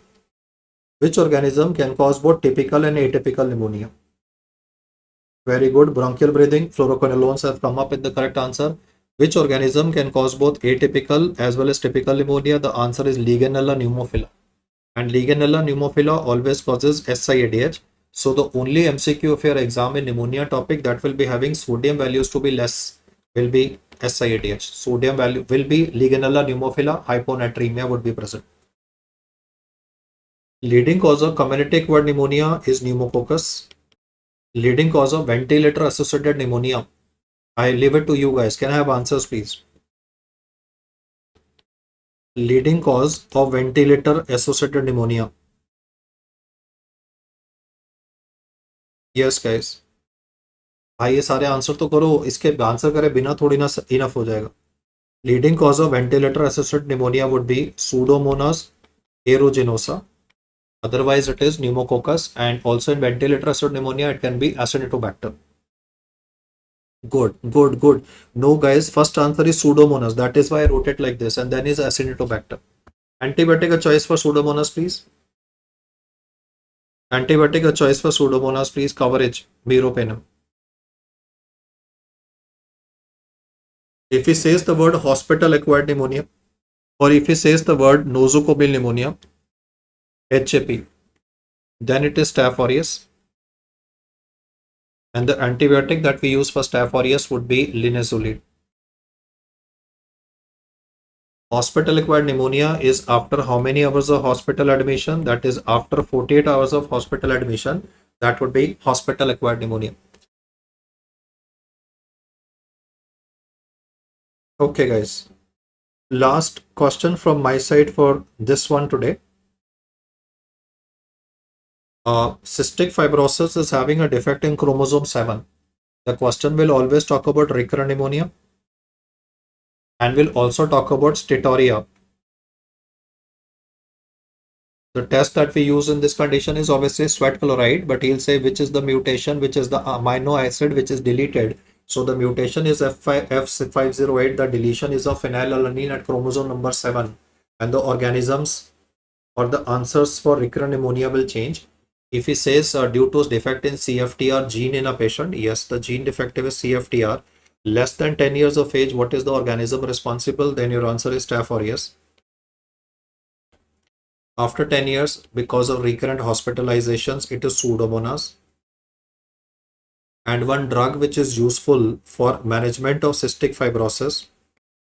Obviously, we do tobramycin nebulization in this patient, but they have asked about the name of this drug which is currently useful in these mutations. That would be ivacaftor. That sweat chloride I did not write because that is understandably we can do a DNA analysis in a patient as well. So there are a couple of diagnostic criteria. but most of the questions have not made a diagnosis. He himself is telling you the diagnosis. He is asking you the organism responsible for pneumonia that I've currently mentioned at the moment before you. So I think we are sorted for today, and this would be another like maybe 30 odd pages that we have discussed. So 20 for today and 30 yesterday, 50 pages.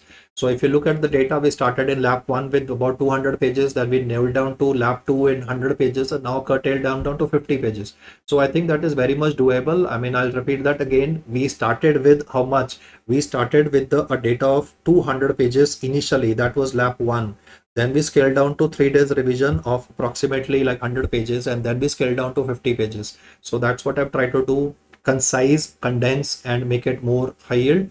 And yes, the simulation test is on, I mean, 14th. So if you are gonna give it, then it will give you a bit of like that acclimatization kind of a thing, that you get used to pressure, you get used to the situation. So take a day off and like try to give the exam in 2 different sessions, and yep, do try to evaluate your score subsequently.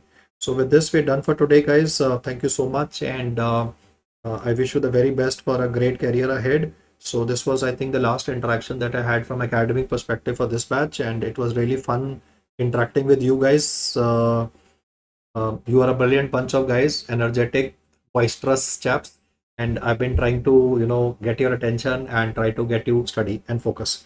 So see you guys. In fact, at the moment, I can say see you on the other side at the moment. So take care, guys. Yes, take care. Bye bye.